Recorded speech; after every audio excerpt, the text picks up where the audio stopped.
তো মুসলমান ভাতি, কিন্তু আমার অনুরোধ থাকবে আপনাদের নিকটে, আলহামদুলিল্লাহ যেভাবে বসে আছেন এইভাবে একটু বরদাস্ত করে নেন, একটু বসে থাকেন আরামসে। আমি আজকেও শরীয়তের ওয়াজ তো আপনারা সবসময় শোনেন। এই বেচারা আমি আজকে আপনাদেরকে তরিকতের ওয়াজ শোনাবো। আমি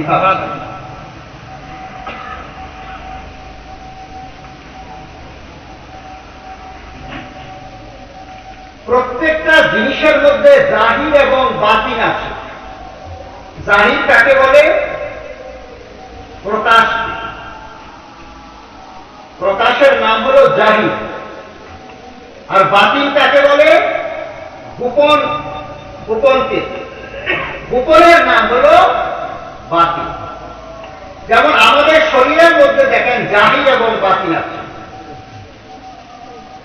এই যে শরীরটা দেখছেন, পঞ্চ ইন্দ্রিয়ের শরীর, চক্ষু, কর্ণ, নাসিকা, জিহ্বা আর এই ত্বক, এই পঞ্চ ইন্দ্রিয়ের শরীরটা হলো জাহির। এটা দেখা যায়, ধরা যায়, ছোঁয়া যায়, ঠান্ডা গরম অনুভব হয়, এটা জাহির। আর এর মধ্যে একটা জিনিস আছে, সেটা হলো বাতিন। সেটা কি? রূহ, আত্মা। আত্মা বাতিন, দেখা যায় না, ধরা যায় না, ছোঁয়া যায় না, পঞ্চ ইন্দ্রিয় সাহিত্যে অনুভবও করা যায় না। এই বাতিন যদি না থাকে, এই জাহিরি শরীরের মধ্যে বাতিন যদি না থাকে, বাতিন যদি চলে যায়, রূহ যখন চলে যায়, মানুষ যখন মরে যায়, এই জাহিরি শরীরের কোন কাম নাই। বাবারা একটু বুঝতে পারছেন? আমি বলতেই থাকবো, আপনারা যদি না বুঝেন তাহলে বেটার, আর যদি বুঝেন তাহলে তাই না। ওয়াজ আমার কঠিন হবে, কিন্তু আলহামদুলিল্লাহ রাসূলের পাকের উসিলায়, গাউসে পাকের ফয়েজ বরকতে, পীর মুর্শিদের সদকায় কঠিন থেকে কঠিন ওয়াজ আপনাদের সম্মুখে এমন ভাবে পেশ করব, মনোযোগ যদি থাকে তো ইনশাআল্লাহ বুঝে নেবেন ইনশাআল্লাহ।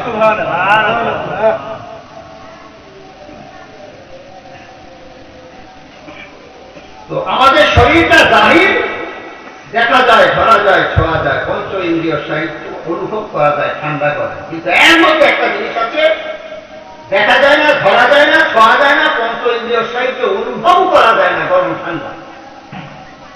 কিন্তু এই রূহ যখন চলে যায়, যেইভাবে এই জাহিরি দেহের কোনো দাম নাই, আপনার মা আপনাকে সবচেয়ে বেশি ভালোবাসে। আজকে তো কিছু কিছু লোক বলে যে বিয়ে সবচেয়ে বেশি ভালোবাসে। নাউযুবিল্লাহ।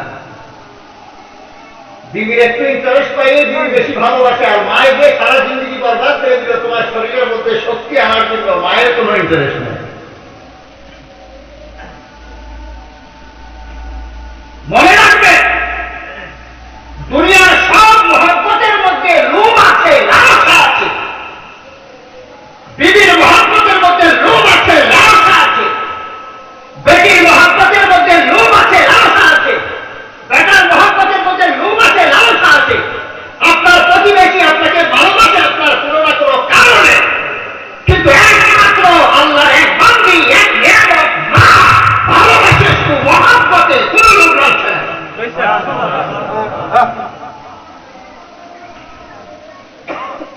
সেই মা পর্যন্ত আপনার শরীর সুস্থ আছে, পয়সা আছে, বিবি আছে।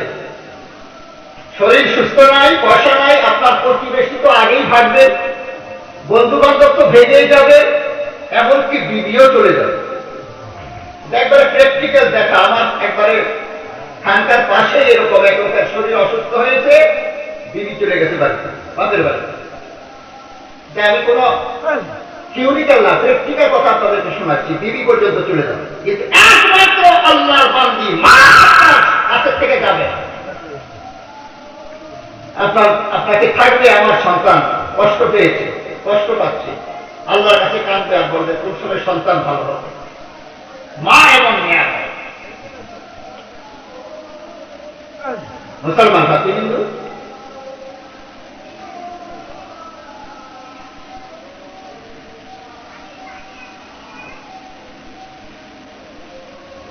সেই মা পর্যন্ত একদিন আপনার থেকে দূরে সরে যায়। কখন? যখন আপনার আত্মা চলে যাবে। আপনি যখন মরে যাবেন, আমি যখন মরে যাব, তখন মা পর্যন্ত আর বরদাস্ত করতে পারবে না যে তাকে মাটি দিয়া দাও, কান্নাকাটি করবে তো, কিন্তু রাখবে না তাকে কাছে, আর বরদাস্ত করতে পারবে না। কেন? আসল চলে গেছে। কিন্তু তো কি প্রমাণ হলো? সারা দুনিয়ার মহব্বত যেখানে শেষ, মায়ের মহব্বত সেখানে শুরু, আরম্ভ। আর মায়ের মহব্বত যেখানে শেষ, নবী মুহাম্মদুর রাসূলুল্লাহর মহব্বত সেখানে আরম্ভ। বলে কিভাবে আরম্ভ?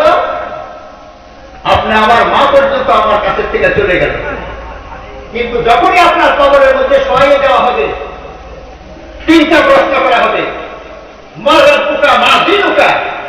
3 নম্বরের প্রশ্ন করা হবে, মা কুনতা তাকুলু ফি হাযার রাজুল, তিনি কে যিনি তোমার কবরের মধ্যে? নবী মুহাম্মদুর রাসূলুল্লাহ সাল্লাল্লাহু তাআলা আলাইহি ওয়াসাল্লাম। ছবি নাই, ফটো নাই, ছায়া নাই, স্বয়ং সশরীরে নবী মুহাম্মদুর রাসূলুল্লাহ থাকে আপনি আমার কবরের মধ্যে। কি বুঝলেন? দুনিয়াতে সবচাইতে বেশি মহব্বত করে মা।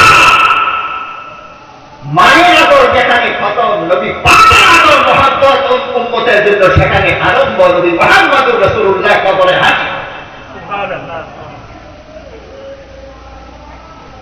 দুরূদ শরীফ পড়েন, আল্লাহুম্মা সাল্লি আলা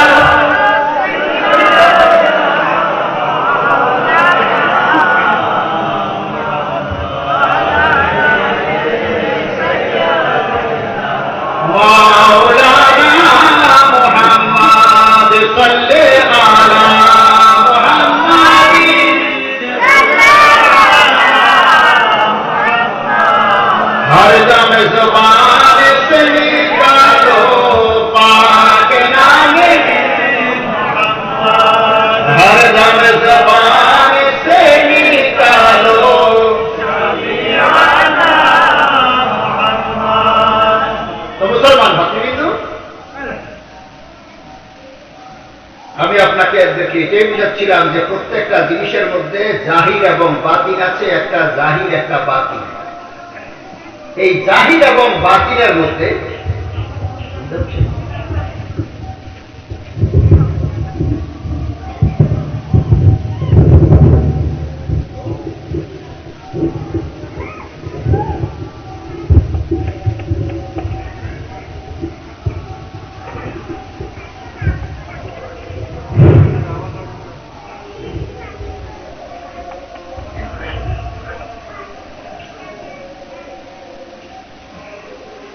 তো মানুষের কথা বুঝে না, জাহির এবং বাতিন। আর একটা জাহির এবং বাতিন বুঝাচ্ছি। কয়টা বুঝাবো? দুনিয়ার মধ্যে এমন কোন জিনিস নাই যেটা জাহির এবং বাতিন নাই। একটা জাহিরি দিক, একটা বাতিন। যেমন আমার সামনে দেখেন যে লাউড স্পিকার, এই মেশিন মাইক, ওই চুলা আছে উপর, এগুলি সব জাহির। এর মধ্যে এটার মধ্যে একটা বাতিন আছে। সেটা কি? সাউন্ড, কারেন্ট, পাওয়ার। এই লাইট, লাউড স্পিকার থাকবে, মাইকের মেশিন থাকবে, টুল থাকবে, সব থাকবে, কিন্তু এর মধ্যে যে বাতি যদি পাওয়ারটা না থাকে তো বেকার। বাস, আরো বহু বুঝাবো, কিন্তু মিসালের এত বিশাল, এত আজকের দিকে এত বললাম তো সব জিনিসের জাহির এবং বাতিন আছে, কিন্তু আর দরকার নাই, আমি এখানে শেষ করছি। আসল মেন পয়েন্টের মধ্যে চলে যাচ্ছে। ঠিক তদ্রুপ ভাবে আমরা মুসলমান, আমাদের ধর্ম ইসলাম। ইসলামের মধ্যে দুইটা জিনিস আছে, একটা জাহির, একটা বাতিন। জাহির কি? জাহির হলো আমল, নামাজ, রোজা, হজ, যাকাত, দাড়ি, টুপি, পাগড়ি, আজকাল, জুব্বা, মানুষের জিন্দেগির মধ্যে যত আমল আছে সব কি জাহির। এর মধ্যে একটা জিনিস আছে বাতিল, সেটা কি? ঈমান। ঈমান বাতিল। যারা বুদ্ধিমান আছেন তারা বুঝে নিয়েছেন যেভাবে জাহিরি জিনিসটার কোনো দাম নাই, বাতিল যদি ঠিক না থাকে, বাতিল যদি না থাকে, তো ঠিক ভাবে ইসলাম ধর্মের ঈমান না থাকলে সব বেকার। ইসলাম ধর্মের ঈমান না থাকলে সব বেকার। নামাজ শূন্য, রোজা শূন্য, হজ শূন্য, যাকাত শূন্য, যত ইসলামের বন্দেগী আছে সব শূন্য। আর এক হলো ঈমান। একটা এক লেখলাম, একটা শূন্য দিলাম, কত হলো? আরেকটা শূন্য দিলাম, কত হলো? আরেকটা দিলাম, কত হলো? আরেকটা দিলাম, কত হলো? 1 লাখ। 10,000।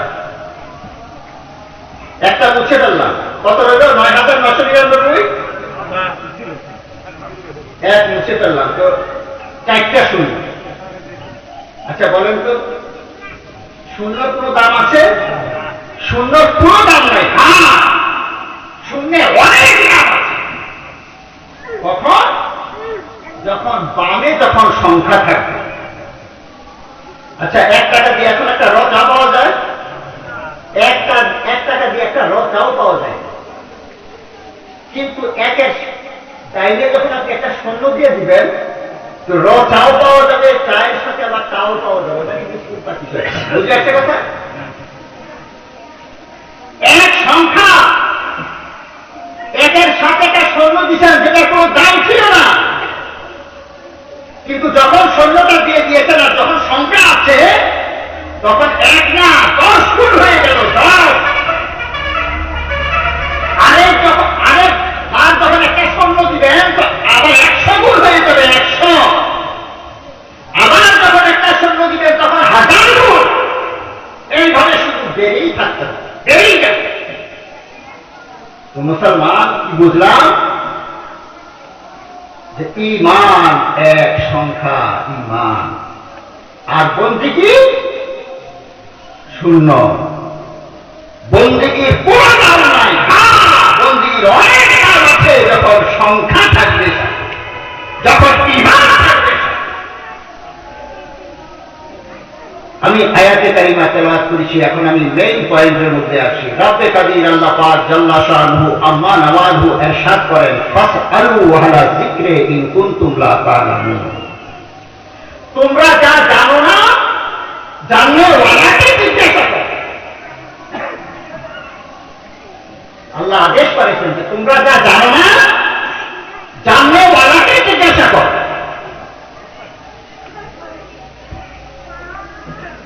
এখানে আমার আওয়াজ আসছে কানের মধ্যে যে নামাজটা পরেই করবো, আজানটা তো সময় মতো দিতে হবে, আজানটা দিয়ে দেবো।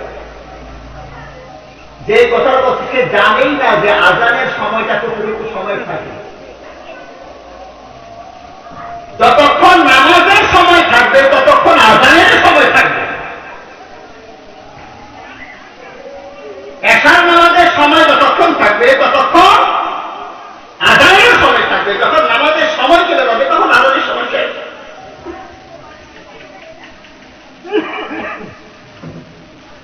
আমাদের এটাই হলো এখন কমি।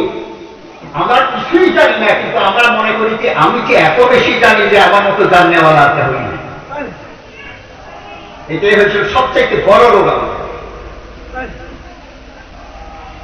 আপনার জ্বর হলো, পয়সা বিভিন্ন রকম কথা বলবে, এটা খাও, ওইটা খাও, ওইটা করো, ওইটা করো, কিন্তু এই কথা কেউ বলবে না আমরা একটা ভালো ডাক্তার।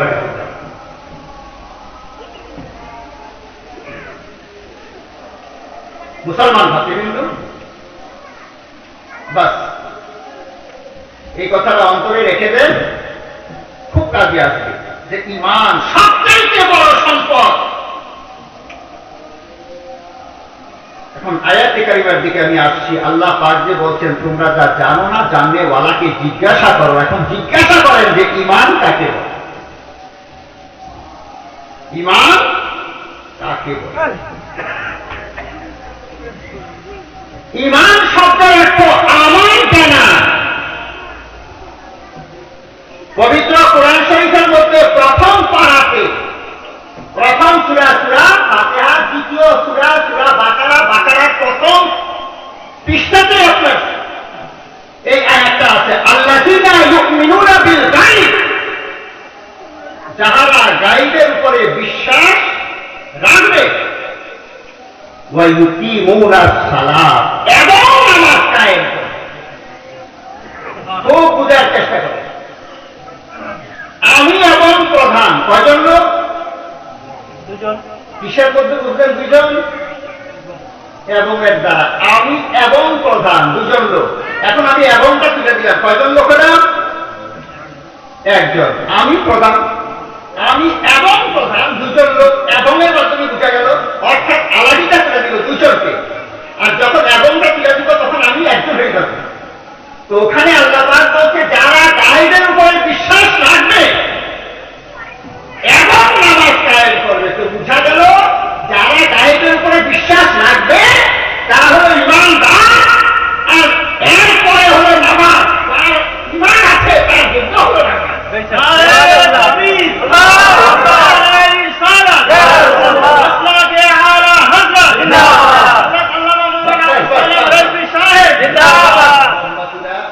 ইয়ার মধ্যে কোনো ফায়দা নাই, সময় নষ্ট হবে। আমি খুব তাড়াতাড়ির মধ্যে আমি চাচ্ছি যে মানুষ বিরক্তিও যেন না হয়, যেন কিছু কথা মানুষ শুনতে পারবে।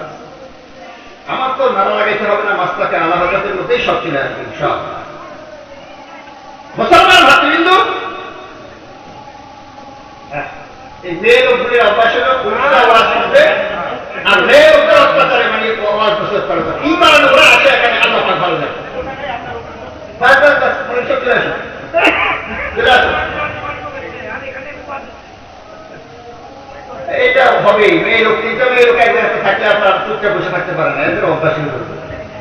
এটা বুঝবেই না যে এখানে ওয়াজ নসিহত হচ্ছে, আমাদের গলাটা তারা শুনলে আমাদের গুনাহ হবে। আল্লাহ পাক হেদায়েত নসিব করে আমাদের। মুসলমান ভাতৃবৃন্দ, দুরূদ শরীফ পড়েন একবার মহব্বত এসে। আল্লাহুম্মা সাল্লি আলা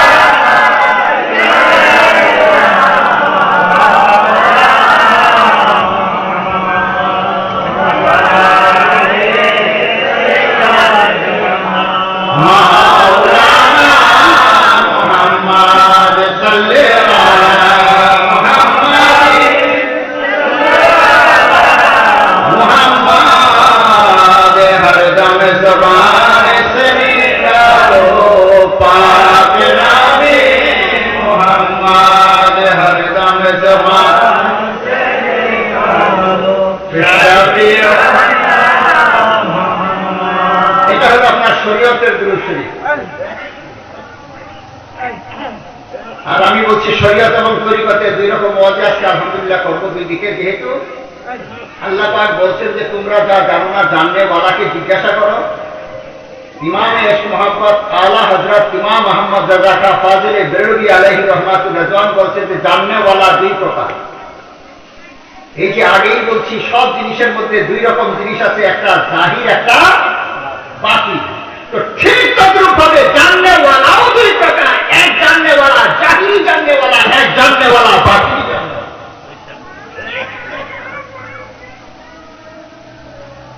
নামাজের মধ্যে আপনার জাহির এবং বাতিল আছে।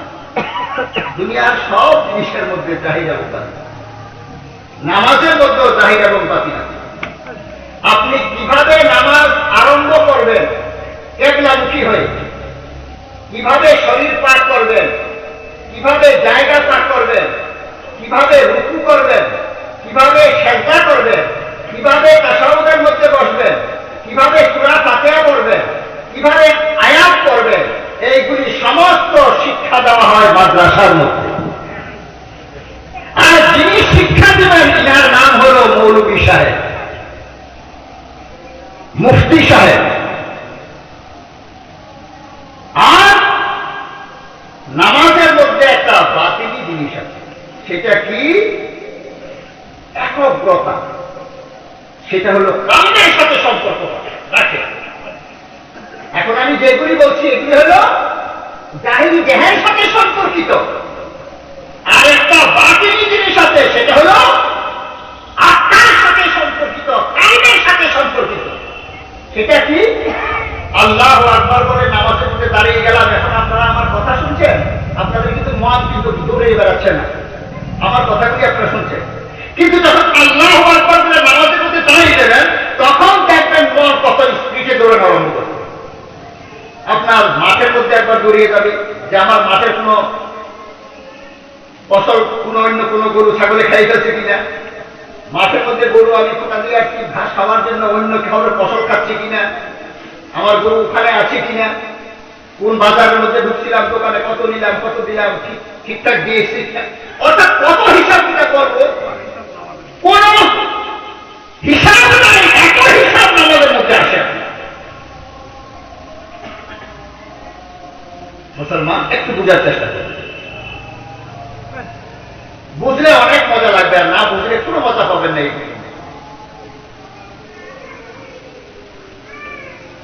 তো যেইভাবে জাহিরি শরীরকে তাকে নামাজের মধ্যে উপযুক্ত কিভাবে হবে মৌলভী সাহেব শিক্ষা দিবে, আর ওই যে সমস্ত প্রকারের হয়রানি পেরেশানি থেকে দূর হয়ে একভাবে নামাজ পড়বে, সেই শিক্ষা আপনার পীরে তরিকত দিবে। সেই জায়গার নাম হলো আপনার খানকা। সেই জায়গার নাম খানকা। কিন্তু আবার সাথে সাথে ওইটাও বলে দিচ্ছি, খানকার নামে কিন্তু আবার কিছু খামাখাও চলছে। এখন সব না বললে তো অসুবিধা আছে। বলে খামাখা কোনটা?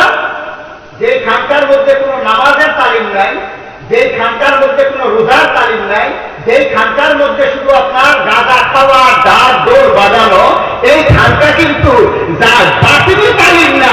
এই খানকা হলো আপনার শয়তানি কার্যকর্ম করার আড্ডাখানা।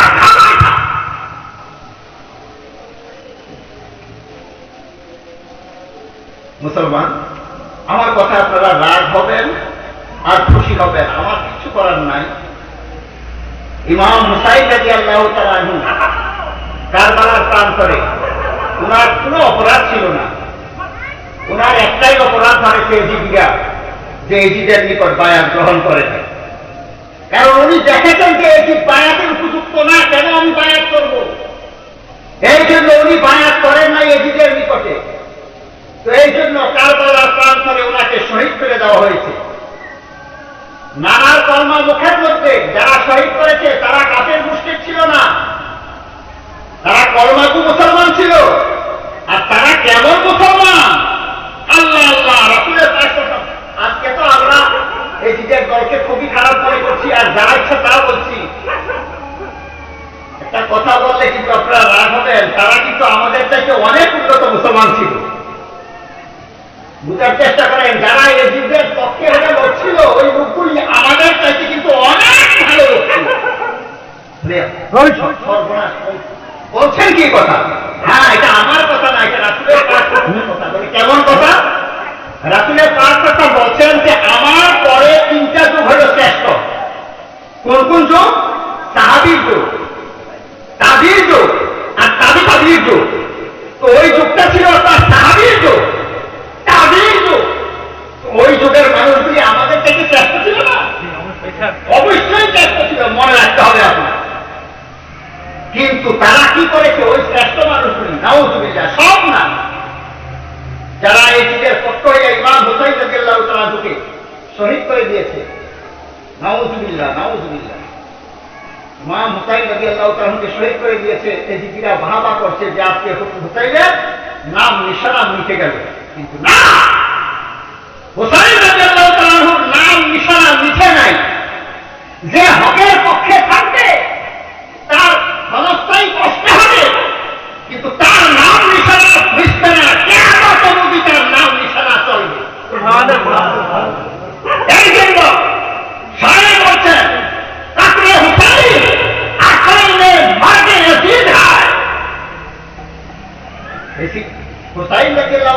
কারবালার প্রান্তরে শহীদ হওয়া যায় আসলে চিরদিনের জন্য। হুসাইন রাদিয়াল্লাহু তাআলা মরেন নাই, ইনি তো শহীদ, ইনি তো জিন্দা, চিরদিনের জন্য এদিন মরে গেছে। বলছে কাতলে হুসাইন আসল में मर गए यजीद है, इस्लाम जिंदा होता है हर एक কারবালা के बाद। অর্থ কি হলো? ইমাম হুসাইন রাদিয়াল্লাহু তাআলা এটা ওনার প্রিয়ারা নানা জানের উম্মতকে শিক্ষা দিয়ে দিয়েছে যে আমার প্রিয় নানা জানের উম্মতরা শোনো, আমি তোমাদেরকে এক শিক্ষা দিয়ে গেলাম যে আমি হুসাইন তো কারবালার প্রান্তরে থেকে আমি চলে যাচ্ছি, শোনো এই কারবালার প্রান্তর এটা শেষ না, কারবালার প্রান্তরের যুদ্ধ শেষ না, এটা হলো হক ও বাতিলের যুদ্ধ। আর হক ও বাতিলের যুদ্ধ কিয়ামত অবধি থাকবে। যারা হকের পক্ষে থাকবে তারা আমি হুসাইনের পক্ষে রইল, কালকে মধ্যে দিন তারা আমার হুসাইনের খেমার মধ্যে থাকবে। আর যারা নাহকের মধ্যে থাকবে তারা এজিদের দলের মধ্যে কালকে আমাদের দিন উঠবে। এই ফায়সালা হয়ে গেছে আপনার কারবালার প্রান্তরে। যারা শহীদ দিকে হা বলবে তারা ইমাম হুসাইন রাদিয়াল্লাহু তাআলা দিকে হা বলল, আর যারা বাতিলের দিকে খারাপের দিকে যারা থাকবে তারাই এজিদের দিকে রইল। মুসলমান আপনারাই ঠিক করবেন যে এখন কোন দিকে আপনারা যান। মুসলমান হাতে আমি ইমান সম্পর্কে বুঝাচ্ছিলাম যে ইমান কাকে বলে। ফাসআলু আহলা যিকরি ইন কুনতুম লা তা'লামুন, তোমরা তা জানো না, জানলে ওয়ালাকে জিজ্ঞাসা করো ইমান কাকে বলে। আল্লাযীনা ইউমিনুনা বিল গায়ব, যারা গায়বের উপরে বিশ্বাস করবে। গায়ব কাকে বলে? যাহা দেখা যায় না, ধরা যায় না, ছোঁয়া যায় না, পঞ্চ ইন্দ্রিয় সাহিত্যে অনুভবও করা যায় না, তার নাম হলো গায়ব। যেমন Kolkata guide, Delhi guide, London guide, আসলে কি এগুলি গাইড? এগুলি গাইড না। আপনি ইচ্ছা করলে সেখানে চলে যেতে পারবেন, তখন আপনার কাছে আর গাইড বইটা না, এটা প্রকাশ হয়ে যাবে। তরকারির মধ্যে লবণ গাইড, কিন্তু যখন জিহ্বা দিয়ে দিলেন তখন আর গাইড থাকবে না। গাইড এমনই হতে হবে যাহা দেখা যায় না, ধরা যায় না, ছোঁয়া যায় না, এমনকি পঞ্চ ইন্দ্রিয় সাহিত্যে অনুভবও করা যাবে না। মুরগির খুল্লার মধ্যে এক প্রকারের উলানি পোকা হয়, ছোট্ট পোকা, এটা কি চোখে দেখা যায়? চোখে দেখা যায় না, কিন্তু শরীরের মধ্যে পড়লে অনুভব হয়। যার বাড়িতে মুরগির খুল্লার মধ্যে ওই পোকা হবে তার ঘুম গেল। মানে কি করতে হবে জানেন?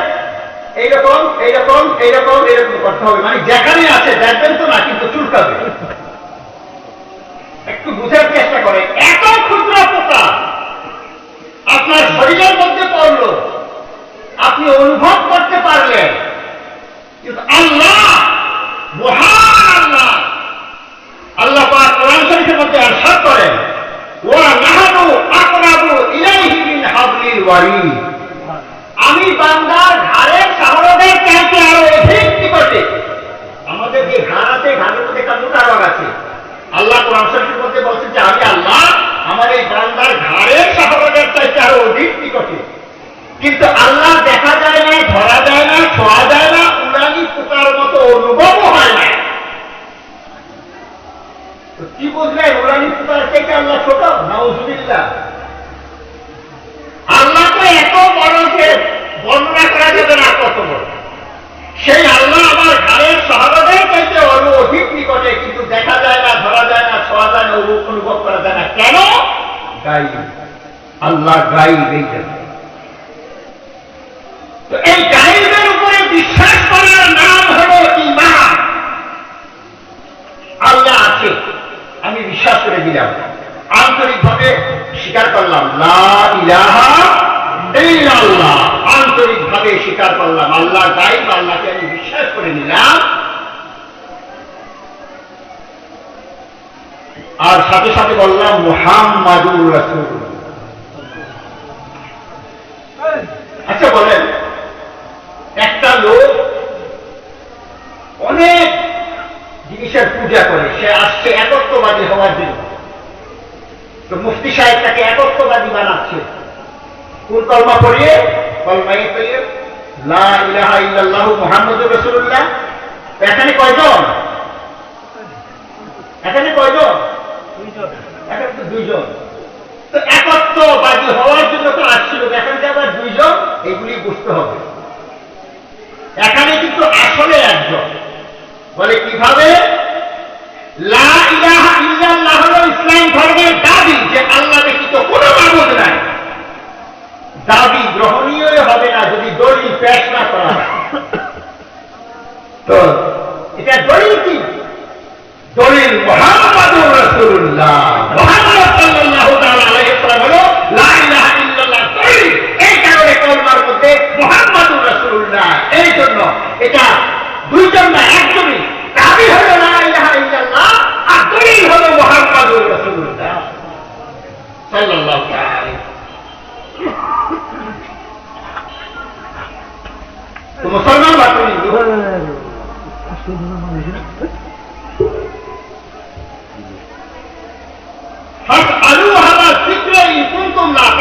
তোমরা যা জানো না জানলে ওয়ালাকে জিজ্ঞাসা করো। এখন শুধু আল্লাহর উপরে ঈমান আনলে আপনার মুমিন না। গায়েবী জিনিস আরো আছে। কিসের উপরে? গায়েবের উপরে বিশ্বাস রাখতে হবে। তো এক নম্বর আল্লাহ, আল্লাহর উপরে বিশ্বাস রাখতে হবে।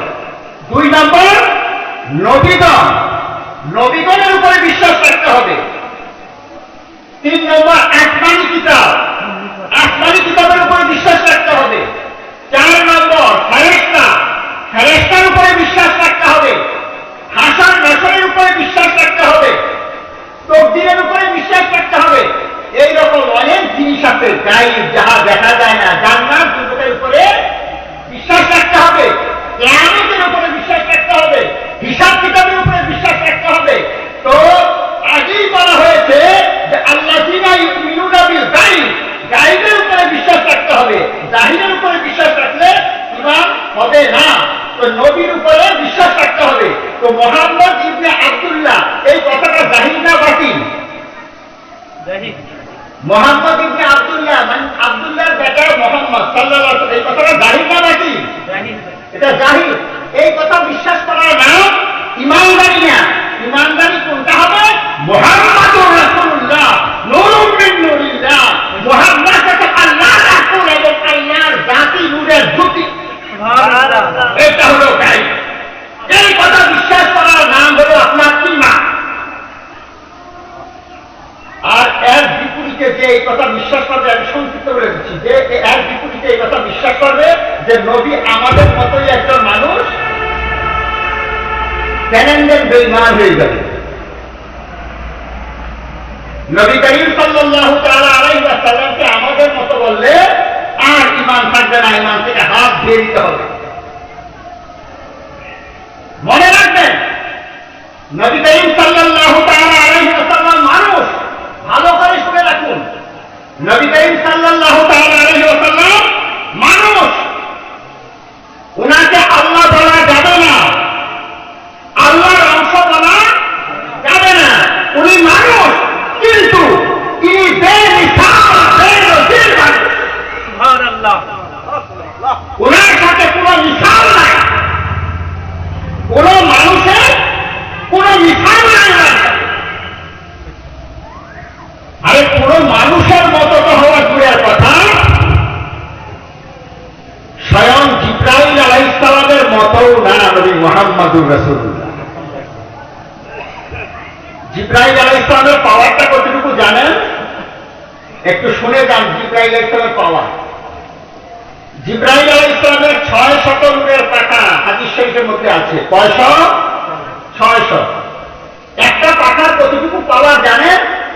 একটা পাখাকে যদি উনি একটু হিলানো দেয়, তো যেখান থেকে হিলানো দিবেন সারা দুনিয়া ঘুরে আবার ওখান চলে আসবে। এখন চিন্তা করেন জিবরাইল আলাইহিস সালামের পাওয়ার। আচ্ছা, একটা নূরের পাখাকে যদি হিলানো দিয়ে সারা দুনিয়া ঘুরে যদি এখানে চলে আসে, তাহলে 600 নূরের পাখাকে যদি হিলানো দেয় তাহলে কি হবে? আরে মুসলমান, একটু বুঝার চেষ্টা করেন। সেই জিবরাইল আলাইহিস সালাম বলছে নবী আমার মত মতো না, আমি নবীর মতো না। না বলে প্রমাণ, এটা মেরাজের চান ছিল রজব মাস। আমি আজকে ভাবছিলাম যে মেরাজ সম্পর্কে ওয়াজ করব।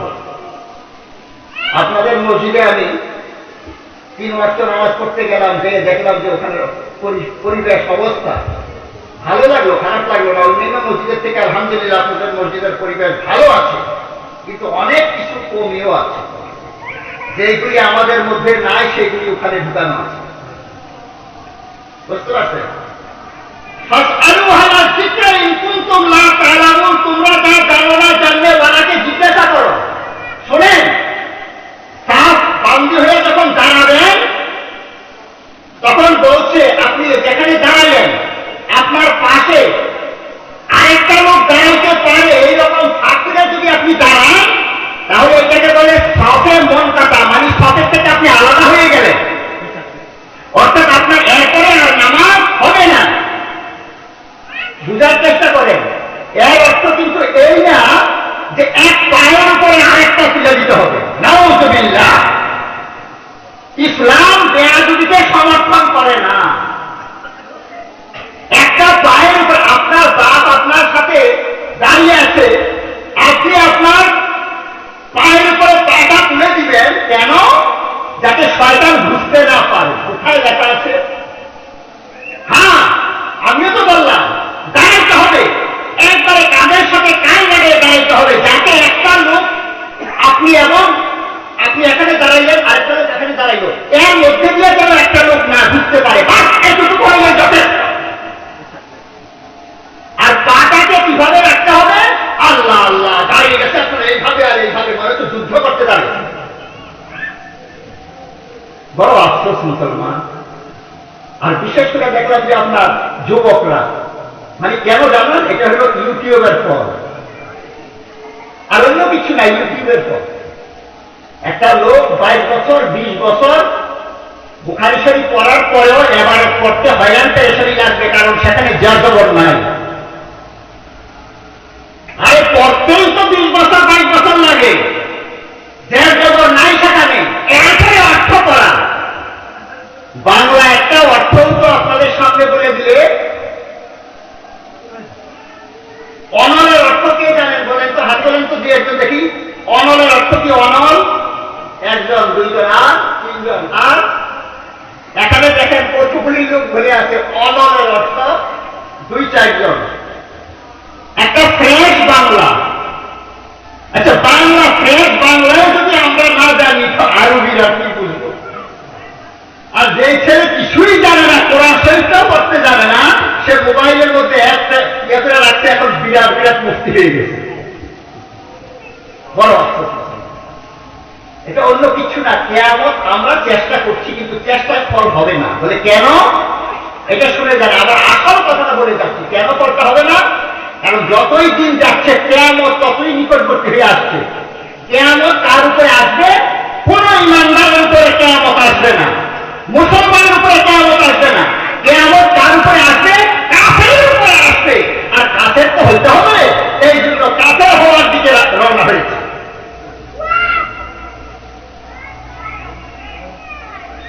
কাফের হওয়ার জন্য রওনা হয়ে গেছে মুসলমান ভাতৃ। কিন্তু বড় আফসোস, ইমান সালামতে রাখেন। ইমান বড় বড় কিন্তু কি? আপনার বাড়ি আছে, গাড়ি আছে, নারী আছে, সব আছে, আপনার ইমান নাই, আল্লাহ আপনার কিছুই নাই। আপনার বাড়ি নাই, গাড়ি নাই, নারী নাই, কিছুই নেই, আপনি পথের ভিখারি। আলহামদুলিল্লাহ আপনার ইমান আছে, তো আপনার সব আছে। এটা আমার কথা না। ওয়ালা তাহিনু ওয়ালা তাহজানু ওয়া আনতুমুল আলাউনা ইন কুনতুম মুমিনিন। মানুষ হয়রান পেরেশান। আমার একটা লসিমন আছে, হয়রান পেরেশান। লসিমনের কিন্তু অনেক নাম। আপনাদের এখানে কি বলে, ভুটভুটি না লসিমন? লসিমন বলে, কোন দিকে এটাকে ভুটভুটি বলে, আমাদের ওই রারের দিকে থেকে আবার লাদেন বলে। কেন লাদেন বলে? ওরাই যায়, লাদেনও বলে। এটা অনেক নাম।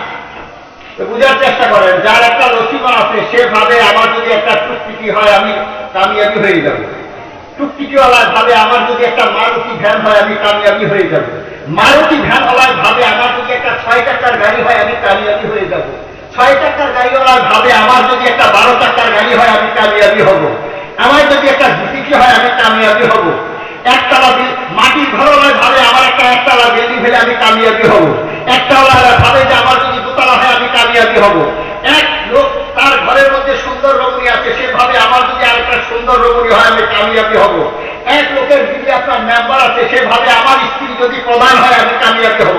রাব্বে কাদির আল্লাহ পাক আল্লাহ শানহু আম্মা নামানহু ইরশাদ করেন, তোমার গাড়ির মধ্যে কামিয়াবি নাই, তোমার বাড়ির মধ্যে কামিয়াবি নাই, তোমার নারীর মধ্যে কামিয়াবি নাই, তোমার ধন সম্পদের মধ্যে কামিয়াবি নাই, দুনিয়ার কাহো বলেন না। রাব্বে কাদির আল্লাহ বলেন, ওয়ালা তাহিনু ওয়ালা তাহজানু ওয়া আনতুমুল আ'লাউনা ইন কুনতুম মুমিনিন, তোমরা হীনমান হয়ো না, হয়রান পেরেশান হয়ো না, অবশ্যই তোমরা কামিয়াবি হবে যদি তোমরা ঈমানদার হয়ে থাকো।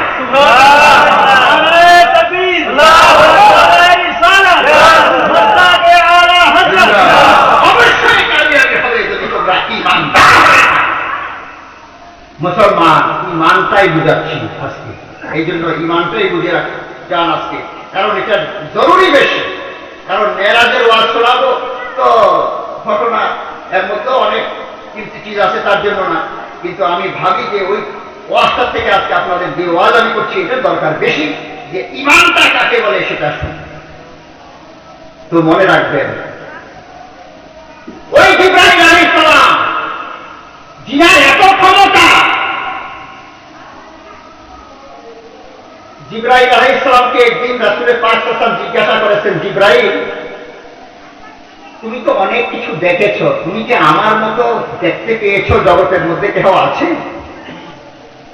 তো জিবরাইল আলাইহিস সালাম যা বলছিলেন, ইমামে ইশক মোহাব্বত আলা হযরত ইমাম আহমদ রাজা কা ফাজিল বেরলভী আলাইহি রহমাতুর রিজওয়ান এটাকে এইভাবে বলছেন।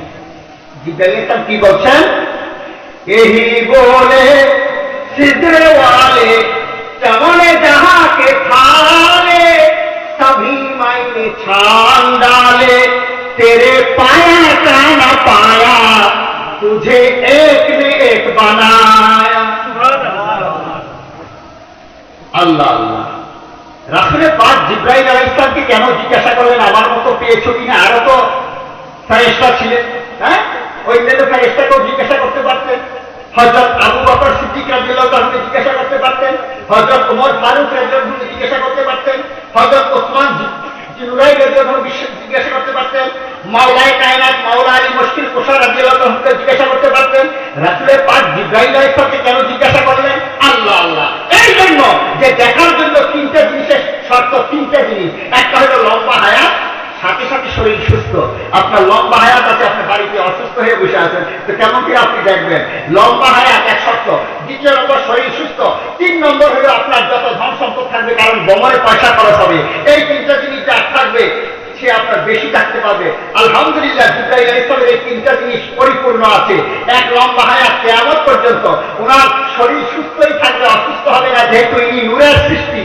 আর ওনার পয়সার দরকার নাই, ওই যে আল্লাহ তার 600 নূর দিয়েছে, একটু হিলালো দিলে সারা দুনিয়া ঘুরে চলে আসবে। এই জন্য জিবরাইল আলাইহিস সালামকে জিজ্ঞাসা করেছেন রাসূলুল্লাহ সাল্লাল্লাহু আলাইহি ওয়াসাল্লাম, জিবরাইল তুমি কি আমার কত পেয়েছো? আল্লাহ আল্লাহ। জিবরাইল বলছেন, ইয়া রাসূলুল্লাহ, ইয়া হাবিবাল্লাহ, দুনিয়া তো আল্লাহর একটা বাগান, আল্লাহর হাজারো হাজারো বাগান আছে। যেমন মানুষের চোখ মানুষ না, মানুষের মধ্যে একটা অংশ, মানুষের শরীরের একটা অংশ, মানুষের হাত মানুষ না, মানুষের শরীরের একটা অংশ, মানুষের পা মানুষ না, মানুষের শরীরের একটা অংশ। ঠিক তদ্রূপভাবে আল্লাহর এই দুনিয়া সমস্ত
বলছে ইয়া রাসূলুল্লাহ, ইয়া হাবিবাল্লাহ, আল্লাহ পাক আপনার মধ্যে এত কামালিতি দান করেছেন, এত কামিলতি দান করেছেন, এত পূর্ণতা দান করেছেন, যেখানে অপূর্ণতার ঘুমানো নাই। অপূর্ণতা থাকা তো দূরের কথা, কেউ ঘুমানো করতে পারবে না যে আপনার মধ্যে অপূর্ণতা আছে। অপূর্ণতা তো দূরের কথা। বলছে ইয়া রাসূলুল্লাহ, গোলাপ দুনিয়ার মধ্যে বড় ফার্স্ট ক্লাস ফুল, কে না চায়? গোলাপকে চায়। বলছে গোলাপকে, গোলাপের গায়ের মধ্যেও কাঁটা আছে, গোলাপ তুলতে গেলে কাঁটার আঘাত লাগবে। আর আপনি এমনই পেয়ে বিশাল এক ফুল। আরে গোলাপের গান তো, পসিনা তো আপনার, গোলাপ ফুলের তো সৃষ্টি হয়েছে আপনার পসিনা মোবারক থেকে। এটা তো প্রশ্নের যুগে বাবা, এখন তো প্রশ্ন হবে যে গোলাপ আগে না নবী মুহাম্মদুর রাসূলুল্লাহ আগে? জাহিরি ভাবে তো এটা যে গোলাপ আগে, কারণ দুনিয়াতে গোলাপ আগে। 1,24,000 নবী রাসূলের পরে নবী মুহাম্মদুর রাসূলুল্লাহ আসলেন দুনিয়াতে। তো জাহিরি অবস্থায় দেখা যায় গোলাপ আগে। নবী আগে কেমন করে হলো? নবীর পসিনার থেকে গোলাপের সৃষ্টি কেমন করে হলো? এই জন্যই বলছি ফাসআলু আলা যিকরি ইন কুনতুম লা তা'লামুন, তোমরা যা জানো না জাননেওয়ালাকে জিজ্ঞাসা করো। তুমি যেটা জানো তোমার চাইতে আরো জাননেওয়ালা জগতের মধ্যে বহু আছে। তুমি দেখছো নবী মুহাম্মদুর রাসূলুল্লাহ পরে, কিন্তু স্বয়ং আল্লাহ পাক বলেন আমার নবী সর্বআগে। স্বয়ং নবী মুহাম্মদুর রাসূলুল্লাহ সাল্লাল্লাহু তাআলা আলাইহি ওয়াসাল্লাম বলেন আমি সর্বে আগে, আমার নূর আল্লাহ পাক সর্বপ্রথম সৃষ্টি করেছে। আউয়ালু মা খালাকাল্লাহু নূরি, আমার নূর আল্লাহ পাক সর্বপ্রথম সৃষ্টি করেছেন। হাদিসে কুদসির মধ্যে আছে সর্বপ্রথম আল্লাহ পাক বলেছেন কুলি মুহাম্মাদান ফাসারা মুহাম্মাদান মিন নূরি, হয়ে যাও মুহাম্মদ সাল্লাল্লাহু আলাইহি ওয়াসাল্লাম। সর্বপ্রথম আল্লাহ, আল্লাহ কোন সৃষ্টি বলতে নাই, তার নাম হলো সর্বপ্রথম। সর্বপ্রথম আল্লাহ নবী মুহাম্মদুর রাসূলুল্লাহ সাল্লাল্লাহু তাআলা আলাইহি ওয়াসাল্লাম নূর মুবারককে বানিয়েছেন। আর নূর মুবারক সৃষ্টি হয়ে বলছে লা ইলাহা ইল্লাল্লাহ, আল্লাহ ব্যতীত কোনো মাবুদ নাই। এই কথা বলার পরে পরে আবার গায়েব হয়ে গেছে। কোথায় গায়েব হয়ে গেছে? যেখানে ছিল সেখানে। কোথায় ছিল? আল্লাহতে ছিল। কোন কিছু সৃষ্টি হয়রান পেরেশান। নবী সিফাতি নূর না জাতি নূর, হয়রান পেরেশান। আরে মুসলমান, আমাদেরকে যে মানুষ বানিয়েছে, মানুষকে যে শ্রেষ্ঠ বলছে, যে মানুষকে অন্যান্য জানোয়ারের থেকে শক্তিশালী বেশি। একটা মানুষের থেকে একটা হাতির শক্তি 1000 গুণ মানুষের শক্তি একটা হাতি। আর একটা হাতির থেকে সমুদ্রের নীল তিমি আছে 1000 গুণ বড়। তাহলে বুঝা গেল মানুষ শরীরের দিক দিয়ে বড় না, বলে মানুষ লম্বার দিক দিয়ে বেশি। জিরাফ একটা প্রাণী আছে, চিড়িয়াখানার মধ্যে গেলে দেখা যাবে মই দিয়ে ওঠে খাবার দেয়, আর জমিনের থেকে দাঁড়িয়ে দাঁড়িয়ে এসে খায়। ঠিক তদ্রুপ ভাবে আল্লাহ আল্লাহ যে রেসে মানুষের সাথে পারবে না, ঘোড়ার সাথে যেমন তেমন ট্রেনও তার আগে ছুটতে পারবে না ঘোড়ার আগে। তো বুঝা গেল এই জন্য না। মানুষকে কেন শ্রেষ্ঠ বলা হয়েছে? জ্ঞানের জন্য, বুদ্ধির জন্য। তো মুসলমান, একটু বুদ্ধিটা খরচ করুন, তাহলে অনেক কিছু আপনি পেয়ে যাবেন। আপনার লম্বা লম্বা কিতাব পড়তে হবে না। আল্লাহ একটা কমন জ্ঞান মানুষকে দিয়েছে। মুসলমান ভাতৃবৃন্দু, আল্লাহ আল্লাহ আল্লাহ কোন সৃষ্টি বলতে নাই।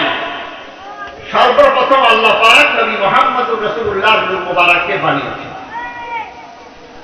আপনার আমার গায়ের মধ্যে যে কাপড় আছে, প্রত্যেকটা জিনিস বানানোর আগে একটা ধাতুর দরকার, যে ধাতুটা দিয়ে জিনিসটা বানাবে। আমার আপনার গায়ের মধ্যে যে কাপড় আছে, সেই কাপড়ের আগে কি? সুতা। সুতার আগে তুলা, তুলার আগে গাছ। বুঝা গেল প্রত্যেকটা জিনিস বানানোর আগে এরকম মেটেরিয়ালসের দরকার। এখানে কি বলা হয়েছে? সর্বপ্রথম আল্লাহ আল্লাহ, কোন সৃষ্টি বলতেই নাই, কোন ধাতুই নাই। আল্লাহ পাক বললেন হয়ে যাও মুহাম্মদ সাল্লাল্লাহু তাআলা আলাইহি ওয়াসাল্লামের নূর। তো মুহাম্মদ সাল্লাল্লাহু আলাইহি ওয়াসাল্লামের নূরটা হয়ে গেল কোথা থেকে হলো? বুঝে আসছে কথা? কি ধাতুর থেকে হলো?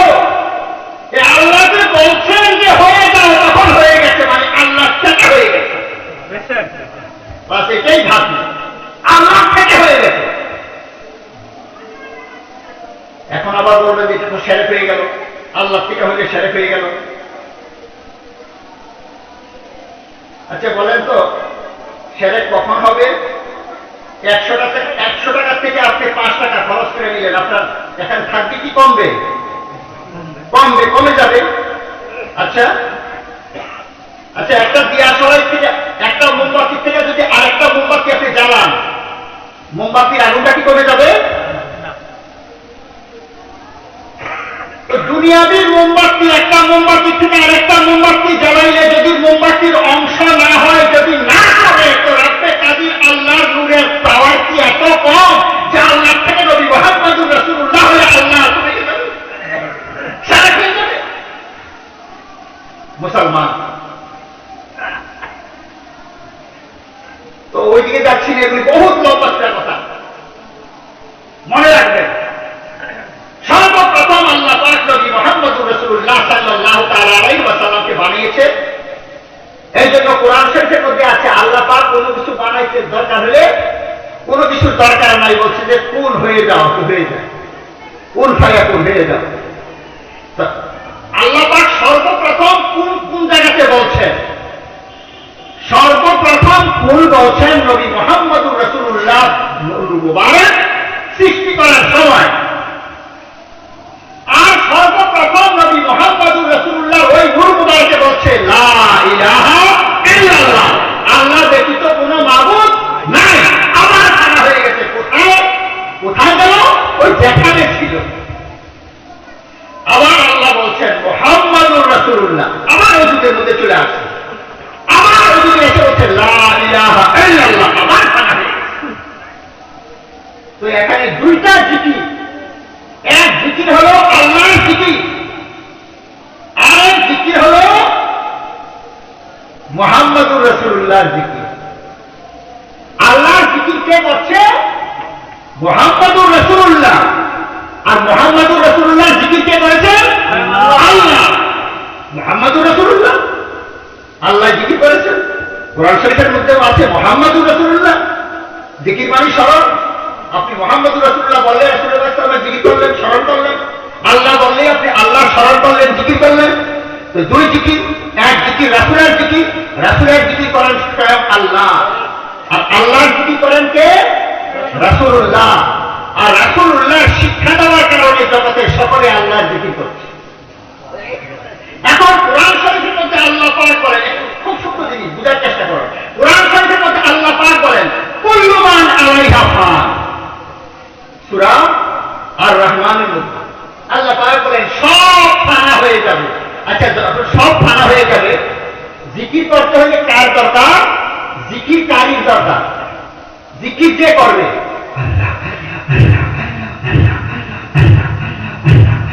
বন্ধ করে দিলাম, বন্ধ হয়ে গেল। তো জিকির করতে হলে জিকির কারীর দরকার, যে জিকির করবে। তো জিকির কারিও থাকবে না, আর জিকির থাকবে, কথাটা বুঝে আসছে না?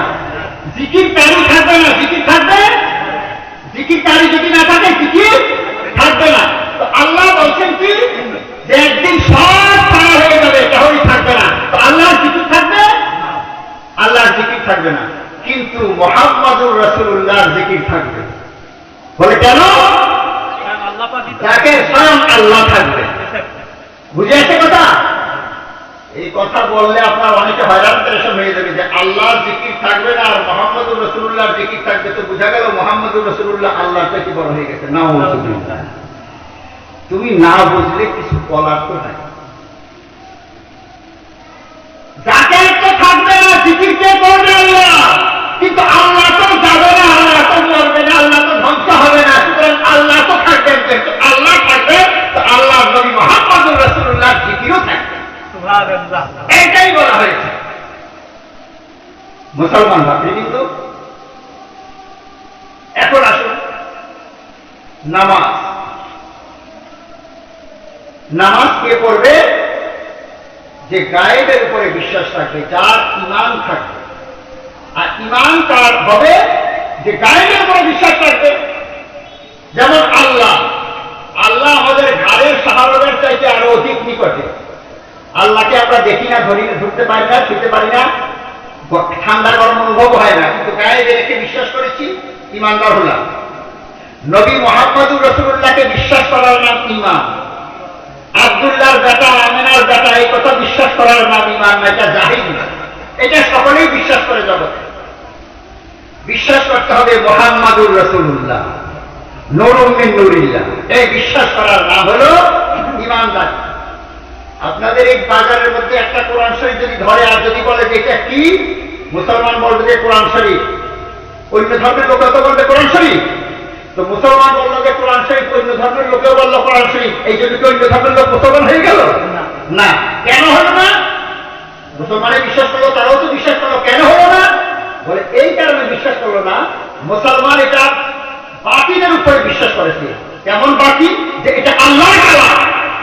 আর তারা বিশ্বাস করেছে জাহিলের উপরে, যেটা প্রিন্টের মধ্যে, প্রেসের মধ্যে প্রিন্ট হয়েছে, কাগজে কালি আরবি লেখা, এটা কোরআন শরীফ। তারা জাহিলের উপরে বিশ্বাস করেছে। তো জাহিলের উপরে বিশ্বাস করার নাম ঈমানদারি না, বাতিলের উপরে বিশ্বাস করার নাম হলো ঈমানদারি। ঠিক তদ্রূপভাবে নবী মুহাম্মদুর রাসূলুল্লাহ আমাদের মতো মানুষ, এই কথা বিশ্বাস করার নাম ঈমানদারি না। নবী মুহাম্মদুর রাসূলুল্লাহ মানুষ, কিন্তু আমাদের মতো মানুষ না, নবীর বিশাল মানুষ, এই কথা বিশ্বাস করার নাম হলো ঈমানদারি। মুসলমান আপনি বন্ধু, জিবরাইল আলাইহিস সালামের কথা বলছিলাম, যে জিবরাইল আলাইহিস সালাম নবীকে নিজের মতো মনে করেন না, আর নিজকে নবীর মতো মনে করেন না। বলে প্রমাণ, আপনারা অনেকেই ওয়াজ শুনেছেন, সিদরাতুল মুনতাহায় যে জিবরাইল আলাইহিস সালামের সাথে আর যায় না, না গিয়েছিল? যায় না। ওখানে সে বলছে ইয়া রাসূলুল্লাহ আমি আর যাবো না। বলছে জিবরাইল তুমি উম্মে হানির ঘর থেকে মসজিদে হারাম থেকে মসজিদে আকসা থেকে 7 আসমান পাড়ি দিয়ে বাইতুল মামুরের উপরে সিদরাতুল মুনতাহা এই পর্যন্ত আসলে আর যাবো না কেন? বলছে ইয়া রাসূলুল্লাহ আমি আর যাবো না। আগার একসার ময়ে বারসার ফরম ফরুগে তাজাল্লা বসুজাত ফরম, আমি যদি আর 1 চুল পরিমাণ অগ্রসর হই তো তাজাল্লিতে করে ছারকার হয়ে যাব। মুসলমান একটু বুঝার চেষ্টা করেন। এই যে আগেই বলছি যে আমাদের মানুষ, আল্লাহ যে আমাদেরকে শ্রেষ্ঠ করছে কেন? জ্ঞানের দ্বারা। জিবরাইল আলাইহিস সালাম যাচ্ছে না, তার মানে কি? জিবরাইল নিজকে নবীর মতো মনে করে না। বুঝার চেষ্টা করেন।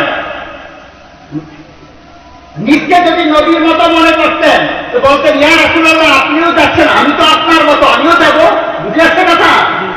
তো বুঝা গেল জিবরাইল আলাইহিস সালাম নিজকে নবীর মতো মনে করে না। যদি নিজকে নবীর মতো মনে করতেন তো বলতেন ইয়া রাসূলুল্লাহ আপনি তো যাচ্ছেন, আপনি তো আমার মতো, তো আমিও যাব।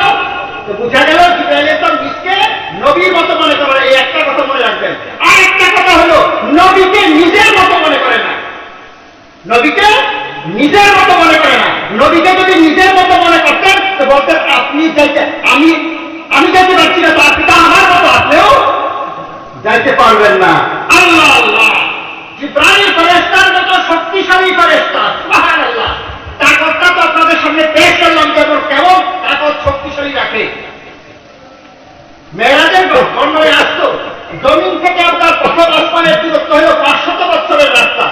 একটা দ্রুতগামী ঘোড়া কোন জায়গাতে র্যাশ না করে 500 বছর দৌড়াইলে যতটুকু যাবে, তো 500 বছরের রাস্তা জমিন থেকে প্রথম আসমানের দূরত্ব। আসমানের পুরোটা 500 বছরের রাস্তা, এরপরে অংশটা 500 বছরের রাস্তা। এইরকম 7 আসমান এবং 7 গ্যাপ 500 বছরের রাস্তা। আল্লাহ আল্লাহ।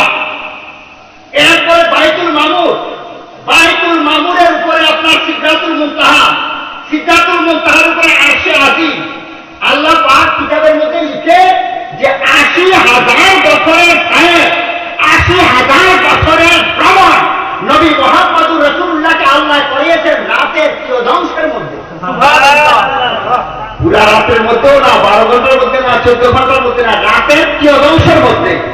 রাতে কাজী বলেন সুবহানাল্লাযী আসরা বিআবদিহি লাইলাম মিনাল মাসজিদিল হারাম ইলাল মাসজিদিল আকসা আল্লাযী বারাকনা হাওলাহু লিনুরিয়াহু মিন আয়াতিনা ইন্নাহু হুয়াস সামিউল বাসীর। আল্লাহ আল্লাহ, প্রথমেই বলেন সুবহানাল্লাহ। সুবহানাল্লাহ বলে আরম্ভ করেছে। বলে কেন? ইসলাম আপনাকে আদেশ করছে যে যখন তুমি রাজিউন ইন্না লিল্লাহ। যখন কোনো কিছু পান করবে, শান্তি পাবে, তখন বলো আলহামদুলিল্লাহ। কোন খারাপ কিছু যখন দেখবে বলো নাউযুবিল্লাহ। ইসলাম বলে যখন আশ্চর্য জিনিস কিছু শুনবে অথবা আশ্চর্য কারো কিছু জিনিস দেখবে তখন কি বলো সুবহানাল্লাহ। এই আয়াতে কারিমার মধ্যে রব্বে কাদির আল্লাহ পাক জাল্লা শানহু আম্মান আমানহু স্টার্ট করেছেন সুবহানাল্লাহর মাধ্যমে। অর্থাৎ এখন আমি যা বর্ণনা করতে যাচ্ছি এটা এমন এক আশ্চর্যজনক যে সুবহানাল্লাহ বলা ছাড়া উপায় নেই। সুবহানাল্লাহ সুবহানাল্লাহ। মুসলমান ভাতৃবৃন্দু, তো জিবরাইল আলাইহিস সালাম নবী মুহাম্মদুর রাসূলুল্লাহকে জিবরাইলের মতো মনে করেন না, আর নিজকে নবীর মতো মনে করেন না। আর আমাদের দুই পাতা পড়ে বাবা আপনারা হয়রানি টেনশন হয়ে গেছেন, আমি ঠিক শেষ করে দিচ্ছি, আর সময়ও অনেক হয়ে গেছে। দুরূদ শরীফ পড়েন। আল্লাহুম্মা সাল্লি আলা মাওলানা মুহাম্মদ ওয়া আলা সাইয়্যিদিনা মাওলানা মুহাম্মদ সাল্লু আলা মুহাম্মাদিন हर दम जुबान से निकालो पाक नामे हर दम जुबान से निकालो। तो नामाज একটা কথা শুনে যান, খুব দরকারি।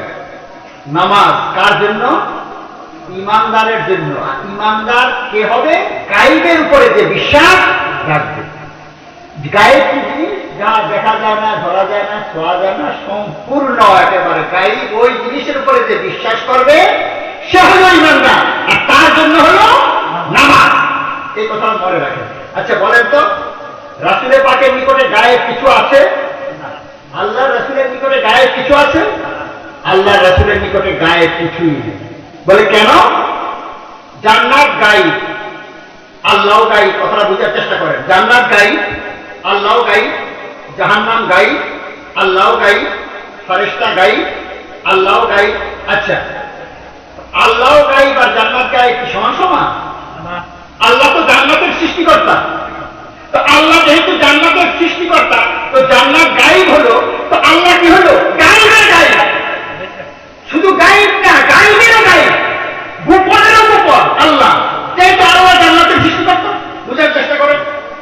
তো গায়েবের গায়েব আল্লাহ যেহেতু নবী মুহাম্মদুর রাসূলুল্লাহর নিকটে গায়েব না, আর কি গায়েব থাকবে? এই জন্য ইমামে মুহাম্মদ আলা হযরত ইমাম মুহাম্মদ রज़ा का फाज़िले बेरौनी अलैहि रहमतुल्लाह बोलेन, और कोई गायब तुमसे नेहा हो भला जब ना खुदा ही छुपा तुम पे करो रो दुरू। বলছে ইয়া রাসূলুল্লাহ, ইয়া হাবিবাল্লাহ, সমস্ত গায়েবের গায়েব যেহেতু আল্লাহ, আপনার নিকটে গায়েব না, আপনার কাছে আর কি গায়েব থাকবে? মুসলমান ভাতৃবৃন্দ, এখন আসেন, তো নবীর নিকটে তো গায়েব না, কোনো কিছু গায়েব নাই। তো তো নামাজ কার জন্য ফরজ? ইমানদারদের জন্য। গায়েবের উপরে যে বিশ্বাস করে তার জন্য। শুনে যান, প্রমাণ হয়ে গেল যে নবীর জন্য নামাজ এক ওয়াক্ত ফরজ না। নবীর জন্য নামাজ এক ওয়াক্ত ফরজ না। এখন আসেন, এখানে মূল বিষয় থাকলে প্রত্যেকটা ধরত, মূল বিষয় তো জানে, এখন ধরছে না কেন? যে রাসূলের পাকের জন্য নামাজ কিন্তু 6 ওয়াক্ত ফরজ। কয় ওয়াক্ত ফরজ? 5 ওয়াক্ত তো আছেই, তাহাজ্জুদ পর্যন্ত রাসূলের পাকের জন্য ফরজ। এই দেখেন, বুঝার চেষ্টা করেন যে আপনি এখনই বললেন যে রাসূলের জন্য নামাজ ফরজ না, এটা তো আমি প্রমাণে করে দিলাম যে রাসূলের জন্য নামাজ ফরজ না। গায়েবের উপরে যে বিশ্বাস করবে তার জন্য নামাজ ফরজ। রাসূলের তো কোনো কিছুই গায়েব নাই, তো রাসূলের জন্য তো গায়েব নামাজ ফরজ, আমি প্রমাণে করে দিলাম। এরপরে যে আবার বলছি যে নামাজ রাসূলের পাকের জন্য 6 ওয়াক্ত নামাজ ফরজ। ফাসআলু আহলা যিকরি ইন কুনতুম লা তা'লামুন, তোমরা যা জানো না জানলে ওয়ালাকে জিজ্ঞাসা করো। নবী মুহাম্মদুর রাসূলুল্লাহর জন্য 6 ওয়াক্ত নামাজ ফরজ, এটা হলো আপনার জাহির, আর 1 ওয়াক্ত ফরজ না, এটা হলো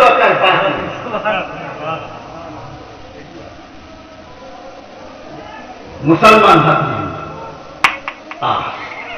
বড় আফসোসের বিষয় যে নবীকে বলে যে নবী আমাদের মতো একজন নাউযুবিল্লাহ। আরে নালায়েক শোনো, নবী আমাদের মতো হওয়া তো দূরের কথা, বরং নবী পাক মানুষীয় সুরতে আল্লাহ পাক দুনিয়াতে পাঠিয়েছে। এই কারণে এই মানুষের মধ্যে যতক্ষণ পর্যন্ত মানুষের সুরত থাকবে ততক্ষণ পর্যন্ত আল্লাহ এই মানুষকে জাহান্নামের মধ্যে ফেলবে না। মানুষের মর্তবা দেখেন, নবী মানুষের সুরতে দুনিয়াতে আসার কারণে মানুষের মর্তবা আল্লাহ পাক কোথায় দান করেছেন? যতক্ষণ পর্যন্ত মানুষ মানুষের সুরতে থাকবে ততক্ষণ পর্যন্ত এই মানুষকে জাহান্নামের মধ্যে ফেলবে না। যদি মানুষকে জাহান্নামের মধ্যে ফেলে তো শুয়োরের আকৃতি করে ফেলবে, কুকুরের আকৃতি করে ফেলবে, গাধার আকৃতি করে ফেলবে। যতক্ষণ পর্যন্ত মানুষের রূপ থাকবে মানুষের মধ্যে, আপনার মানুষকে জাহান্নামের মধ্যে ফেলবে না। কেন?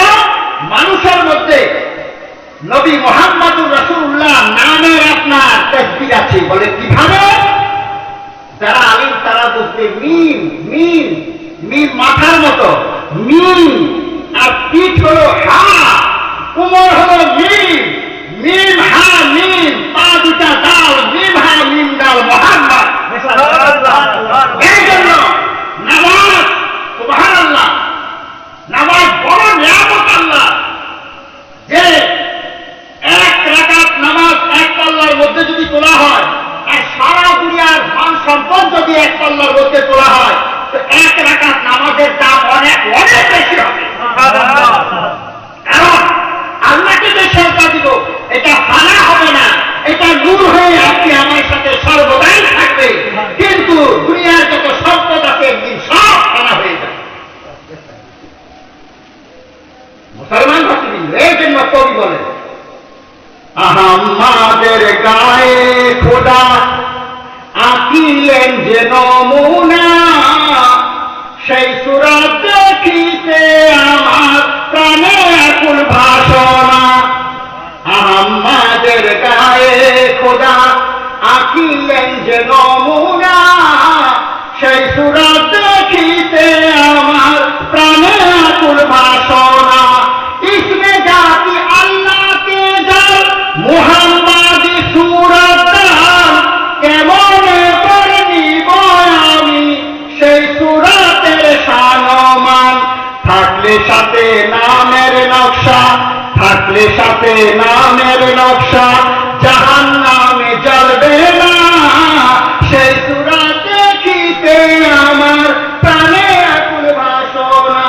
হাজার বছর পড়লেন নামাজ বাইতুল মুকাদ্দাসাতে, দেখো তুমি আসিয়াছো কাবার বদল করিতে। তোমার মনে উদয় যাহা আল্লাহতে আছে জানা, সেই সূরত দেখিতে আমার প্রাণে আকুল ভাষণা। আমাদের গায়ে খোদা আঁকিলেন যে নমুনা, সেই সূরত দেখিতে আমার প্রাণে আকুল ভাষণা। মুসলমান ভাতৃবৃন্দ, আল্লাহ পাক জাল্লা শানুহু আম্মান ওয়ালহু, আল্লাহর প্রকৃত ভয় নবী মুহাম্মদুর রাসূলুল্লাহ সাল্লাল্লাহু তাআলা আলাইহি ওয়াসাল্লাম প্রকৃত মহব্বত দিয়ে আমাদের অন্তরকে পরিপূর্ণ করে দেন। সকলে বলুন আল্লাহ। আমি পীর সম্পর্কে বলছিলাম, পীর ধরা খুব জরুরি, কিন্তু আবার পীর ধরতে হলে আপনি যেই যানবাহনের দ্বারা আপনি খুব তাড়াতাড়ি পৌঁছে যাবেন, আর ওই যানবাহন যদি অ্যাক্সিডেন্ট করে তো তাড়াতাড়ি আপনার জিন্দগি বরবাদ হবে। ক্যালকাটার থেকে আপনি সাইকেলেও দিল্লি যেতে পারবেন, ক্যালকাটার থেকে আপনি মোটর বাসও দিল্লি যেতে পারবেন, ক্যালকাটা থেকে আপনি প্লেনেও যেতে পারবেন। তো অন্যান্য যে নিচের যেগুলি আছে যদি অ্যাক্সিডেন্ট হয় আপনার বাঁচার সম্ভাবনা আছে, কিন্তু উপরে যদি প্লেন অ্যাক্সিডেন্ট হয়ে যায় আর বাঁচার সম্ভাবনা করবা, ওইটা দিয়ে কিন্তু আপনি পুষবেন তাড়াতাড়ি। তো তরিকত ধরবেন আপনি আল্লাহ পর্যন্ত তাড়াতাড়ি পৌঁছার জন্য, কিন্তু যাকে ধরবেন সে যদি গুমরা হয়ে থাকে তো তাড়াতাড়ি জাহান্নামে পৌঁছে যাবে। এই জন্য এখন কেউ বলে তীর ধরতেই হবে, এই হল এক রকমের গুমরাহি কথা। আর এক রকমের দুটাই কথা কি, কিছু কিছু আপনার ফকির বলছে যে নামাজ পড়ার জন্য বলে নাই, নামাজকে কায়েম করার জন্য বলছে, নামাজ আদায় করো। তো আমি নামাজ পড়লাম না, আমি নামাজটা আদায় কেমন করে করবো? হ্যাঁ, আমি ঘি নিব কিন্তু আমি দুধের সাথে সম্পর্কই রাখবো না, তাহলে ঘিটা কোথা থেকে হবে? ঘিয়ের দাম 20 টাকা, 40 টাকা কিলো। হ্যাঁ, আরে দুধের দাম 40 টাকা কিলো, আর ঘিয়ের দাম কত? হ্যাঁ, আচ্ছা 200 টাকা সহ, যাই হোক 200 টাকা সহ হবে না, কম হবে। যাই হোক আর ভুলভাল তো হবেই, মুসলমান হবে, কিন্তু একটু বোঝার চেষ্টা করেন। তো ঘিয়ের দাম অনেক বেশি কিন্তু দুধের দাম কম, কিন্তু বাবা দুধ ছাড়া ঘিটা কেমন করে হবে? ঠিক তদ্রুপ ভাবে এলমে মারফতের দাম অনেক বেশি, এলমে শরীয়তের দাম এলমে মারফতের থেকে কম, কিন্তু এলমে শরীয়ত না হলে আপনি এলমে শরীয়ত পর্যন্ত পড়বেন। এখন সময় আর নাই, আমি শেষ করছি যে নামাজ সম্পর্কে বলতাম যে এক নামাজ আছে আপনার, নামাজে সালাতে দায়ম, সর্বদায়ের নামাজ, অর্থাৎ বাতিনি নামাজ। ওরা বলছে যে আমরা বাতিনি নামাজ পড়ি, জাহেরি নামাজ পড়ি। আরে নালায়, তুমি কি গাউসে আজমের থেকে বড় পীর হয়ে গেছো? তুমি খাজা গুরি রাদিয়াল্লাহু থেকে বড় পীর হয়ে গেছো? তুমি খাজা বাহাউদ্দিন নকশবন্দি রহমতুল্লাহ থেকে বড় পীর হয়ে গেছো? তুমি শাহাবুদ্দিন সরওয়ার্দী রহমতুল্লাহ থেকে বড় পীর হয়ে গেছো? স্বয়ং নবীউল আম্বিয়া নবী মুহাম্মদুর রাসূলুল্লাহ থেকে বড় হয়েছো। নবী মুহাম্মদুর রাসূলুল্লাহ নামাজ পড়েছেন, গাউসে সমস্ত সাহাবীগণ নামাজ পড়েছেন, তাবিঈনগণ নামাজ পড়েছেন, তাবিঈনগণ নামাজ পড়েছেন, গাউসে পাক নামাজ পড়েছেন, খাজা পিয়া নামাজ পড়েছেন। তুমি যাদের দিকে নিষ্পত করো যে আমরা খ্রিস্টীয় তরিকা, ইনিও নামাজ পড়েছেন, তাহলে তুমি নামাজ পড়ো না, বোঝা গেল তুমি ধোঁকা দিচ্ছ, তুমি তাদের নকশে কদমের উপরে নাই। হ্যাঁ, সালাতে দায়েমের দাম অনেক বেশি 5 ওয়াক্ত সালাতের থেকে, কিন্তু 5 ওয়াক্ত সালাতের মাধ্যমেই সালাতে দায়েম পর্যন্ত পৌঁছতে হবে। বলে কিভাবে? শোনেন, আবার কেউ কেউ বলে যে উসিলা ধরতে হবে না, আমরা ডাইরেক্ট আল্লাহর কাছে চাবো। এটা মাসে না অনেকে যে আমরা ডাইরেক্ট আল্লাহর কাছে চাইব, উসিলা ধরতে হবে না। আচ্ছা, বেশ ভালো কথা। তো তুমি বাপ এবং মায়ের মাধ্যমে আসলা কেন? আদম আলাইহিস সালাতু তো আল্লাহ ডাইরেক্ট পাঠাইছে, তোমাকে পাঠাইল না কেন? আদম আলাইহিস সালাতু ডাইরেক্ট পাঠাইছে, বাবা ছাড়া, বাবা মা ছাড়া। ঈসা আলাইহিস সালামকে পাঠাইছে বাপ ছাড়া। হ্যাঁ,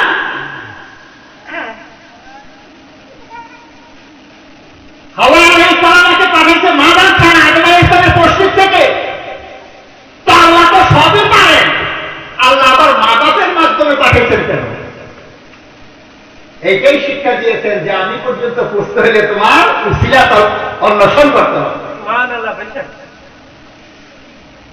মুসলমান ভাবছি কিন্তু ঘরের দোতলার উপর উঠলে কি আমরা লাভ দিয়ে উঠি না সিঁড়ি হয়ে উঠি? তো সিঁড়ির মাধ্যমে উঠি, বুঝা গেল উসিলার মাধ্যমেই যেতে হবে উপরে, মঞ্জিলে মকসুদে। তো স্বয়ং আল্লাহ পাক জাল্লা শানহু আম্মা নাওয়ালু স্বয়ং কোরআন শরীফের মধ্যে বলছেন, ইয়া আইয়ুহাল্লাযীনা আমানু ওয়াত্তাকু ইলাইহিল ওয়াসিলা, হে ঈমানদারগণ তোমরা ওসিলা তালাশ করো। একটা বক্তব্য বয়ান করি আমি, আমার তাকে খতম করবো, শেষ করবো। দেখেন, যারা ওসিলার অস্বীকার করে তাদের কিন্তু 50 ওয়াক্ত নামাজ পড়তে হবে। বলে কেন? আপনারা জানেন নামাজ আল্লাহ পাকে মেরাজ শরীফের মধ্যে কয় ওয়াক্ত দিয়েছিলেন? রাসূলের পাককে 50 ওয়াক্ত নামাজ দিয়েছিলেন। রাসূলের পাক যখন নামাজ নিয়ে চলে আসছেন 6ষ্ঠ আসমানে, হযরত মুসা আলাইহিস সালামের সাথে দেখা। মুসা আলাইহিস সালাম বলছেন, ইয়া রাসূলুল্লাহ, কি নিয়ে আসছেন আপনার উম্মতের জন্য? আচ্ছা, আমার উম্মতের জন্য 50 ওয়াক্ত নামাজ নিয়ে আসছেন। খুব খুশি বলছে, ইয়া রাসূলুল্লাহ, আপনার উম্মত 50 ওয়াক্ত নামাজ পড়তে পারবে না, দুর্বল হবে, আপনি যান। রাসূলের পাক সাল্লাল্লাহু আলাইহি ওয়াসাল্লাম গেলেন, 5 ওয়াক্ত কমাই আনলেন। আবার বলেন, ইয়া রাসূলুল্লাহ, আবার যান। আবার গেলেন, 5 ওয়াক্ত কমাই আনলেন। এইভাবে 9 বার গিয়েছেন। 5 9 45 ওয়াক্ত। আর কত রইল? 5 ওয়াক্ত। আচ্ছা, এটা কার উসিলা কমলো? মুসা আলাইহিস সালামের উসিলা। নয়তো রাসূল পাক নিয়ে চলে আসলেন। মুসা এসে উসিলা টানলো, তো বুঝা গেল যারা উসিলাকে মানে। এখন আসেন, আল্লাহ পাক কি বললেন? মুসা আলাইহিস সালাম বললেন যে আবার যান, 5 ওয়াক্তও পারবে না। অনেক নালায়েকে বলে যে আরেকবার চলে গেলে তো কাজ হয়ে গেছে। হ্যাঁ, নাউযুবিল্লাহ, আস্তাগফিরুল্লাহ। তো রাসূলের পায়ের কথা গেলেন না। আল্লাহ আল্লাহ আল্লাহ খুশি হয়ে বললেন যে হাবিব তুমি আসো না, যাও। আমি তো 50 ওয়াক্ত দান করেছিলাম, তুমি আর আমার কাছে আসো নাই প্রমাণের জন্য। তোমার যে উম্মত এই 5 ওয়াক্ত নামাজ পড়বে তাকে আমি 50 ওয়াক্তের সওয়াব দেব। আজকে আমরা যদি 5 ওয়াক্ত করি তাহলে 50 ওয়াক্তের সওয়াব পাওয়া যাবে। এই হলো একটা জিনিস, খেয়াল করো। আরেকটা আছে, আরো সামনের দিকে আসে। 5 ওয়াক্ত নামাজ যদি কেউ পড়ে মুহাব্বতের সহিত এবং নামাজ যদি কায়েম করে, কায়েমের কথা কেন বললেন? নামাজ পড়ো এই কথা বলেন না, বলছেন আকিমুস সালাত, নামাজ কায়েম করো। কায়েমের কথা কেন বললেন? এই কারণে বললেন, আপনি যদি ওযু ছাড়া যদি নামাজ পড়েন, কথাটা খেয়াল করেন, নামাজ পড়া হলো কিন্তু নামাজ হলো না, কায়েম হলো না। নামাজ পড়া হলো, জাহিরভাবে পড়া তো হলো, ওযু ছাড়া নামাজ পড়ে নামাজ পড়া হলো, কিন্তু আল্লাহর দরবারে কবুল হলো না, মানে কায়েম হলো না। ফজরের নামাজ যদি আমি জোহরের সময় পড়ি, নামাজ তো পড়া হলো কিন্তু কায়েম হলো না। নামাজ পড়ে যদি আমি মিথ্যা কথা বলি, তো নামাজ তো পড়া হলো কিন্তু কায়েম করা হলো না। আল্লাহ আল্লাহ আল্লাহর কথার মধ্যে, দুনিয়ার মধ্যে যে যত বড় তার কথার মধ্যে তত বেশি উত্তম। সমস্ত শিক্ষিত যিনি সৃষ্টিকর্তা, ওনার কথার মধ্যে, বাণীর মধ্যে কেমন ওজন থাকবে? এই জন্য যে নামাজ পড়ো, ওযুর মাধ্যমে পড়ো, পাক পবিত্রতার মাধ্যমে পড়ো, নামাজ পড়ো, সময় সময় পড়ো, যথা সময় পড়ো। নামাজ পড়ার পরে মিথ্যা করিও না, নামাজ পড়ার পরে পরের হক নষ্ট করিও না, নামাজ পড়ার পরে মা বাবার সাথে আপনার বেয়াদবি করিও না, নামাজ পড়ার সাথে বিবির সাথে খারাপ ব্যবহার করিও না, ছেলে সন্তানের সাথে মহব্বত করো। অর্থাৎ নামাজ পড়ার সময় ইন্না সালাতা তানহা আনিল ফাহশাই ওয়াল মুনকার, অবশ্যই নিশ্চয়ই নামাজ সমস্ত বেহাইব থেকে, নিশ্চয়ই নামাজ সমস্ত খারাপ কাজের থেকে রুখে। যখন তোমাকে ঢুকবে তখন মনে করবে তোমার নামাজ কায়েম হবে। আর মুসলমান এটা কোন কথা? নামাজ পড়ে না, রোজা রাখে না, কিছুই করে না, বলছে আমি নামাজ কায়েম করবো। এখন আসুন, এখন তো বুঝাইলাম যে 5 ওয়াক্ত নামাজ যদি আপনি পড়েন তো 50 ওয়াক্তের সওয়াব পাবেন। এটা কার জন্য? যারা উসিলাকে মানে। আর যারা উসিলাকে মানে না তাদের কি হচ্ছে জানেন? 5 ওয়াক্ত নামাজ হচ্ছে আর ডেইলি 45 ওয়াক্ত করে কাজা হচ্ছে। বুঝে আসছে কথা? 5 ওয়াক্ত তো পড়ছে, যারা করছে, আর 45 ওয়াক্ত করে কাজা হচ্ছে। যারা উসিলাকে তারা মানে না, তো উসিলা যেহেতু মানে না, তাহলে 5 ওয়াক্ত পড়া হচ্ছে আর 45 ওয়াক্ত করে কাজা হচ্ছে। আর আমাদের কি হচ্ছে শুনেন, আলহামদুলিল্লাহ। আরো একটা খবর শুনেন, আমরা 24 ঘন্টায় নামাজের মধ্যে আছি। বলে কিভাবে? কিতাবের মধ্যে লিখে যে আল্লাহর বান্দা নামাজ সুন্দর সুষ্ঠুভাবে একাগ্রতার মাধ্যমে নামাজ পড়বে, সে ফজরের নামাজ পড়ে জোহর পর্যন্ত কাজে থাকবে, সে যেন নামাজের মধ্যে রয়েছে। জোহরের নামাজ পড়ে নিল, সে যেন আসর পর্যন্ত নামাজের মধ্যে রইল। আসরের নামাজ পড়ে নিল, সে যেন মাগরিব পর্যন্ত নামাজের মধ্যে রইল। মাগরিবের নামাজ পড়ে নিল, সে যেন এশা পর্যন্ত নামাজের মধ্যে রইল। এশার নামাজ পড়ে সে শুয়ে যাবে, সে যেন নামাজের মধ্যে রইল। এর নাম হলো নামাজ কাজা করা, এর নাম হলো নামাজ কায়েম করা। অর্থাৎ জাহিরি নামাজের মাধ্যমে নামাজ কায়েম করা। কত ভুলের মধ্যে আছে চিন্তা করেন। মনে করে যে আমি কত পণ্ডিত, কত কিছু জানি, আসলে কিছুই জানে না। বলছে আমি জানি, জাহান্নাম ওই দিকে অপেক্ষা করে আছে। হ্যাঁ, একটা জিনিস খেয়াল করেন, এটা আরেকটা কথা বলে। কি বলে জানেন? যে তোমরা কি আল্লাহকে দেখেছো? বলে না, বলে না দেখে আমরা আল্লাহকে, আল্লাহ নামাজ পড়ি না, আমরা দেখে আল্লাহ নামাজ পড়ি। দেখেন কেমন কথা বলে। এটার জবাবটা শুনেন কোথা থেকে বলে। হায় বড় আফসোস, তারা পীরকে খোদা বলে। নাউযুবিল্লাহ। যে 3 বার পাতলা পায়খানা করলে জিন্দগি বরবাদ হয়ে যাবে সে খোদা।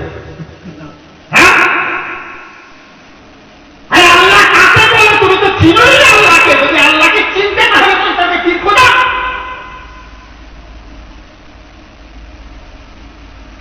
বৈজ্ঞানিকের কথাই শোনো, এই আকাশের মধ্যে যে অগণিত তারকাগুলি আছে, বলছে একটা তারকার দুনিয়ার থেকে অনেক অনেক বড় একটা তারকা। তাহলে উপরের জায়গাটা কতটুকু, যেখানে হাজারো হাজারো তারকা, বলছে একটা তারকা দুনিয়ার থেকে কয়েক শতগুণ বড় এক একটা তারকা। বলেন তো ওইটা যে সৃষ্টি করলো তাকে কি বুঝবো, তার কতটুকু আমার জ্ঞান আছে তাকে বুঝার জন্য ফট করে বলে দিলাম যে পীরে খোদা।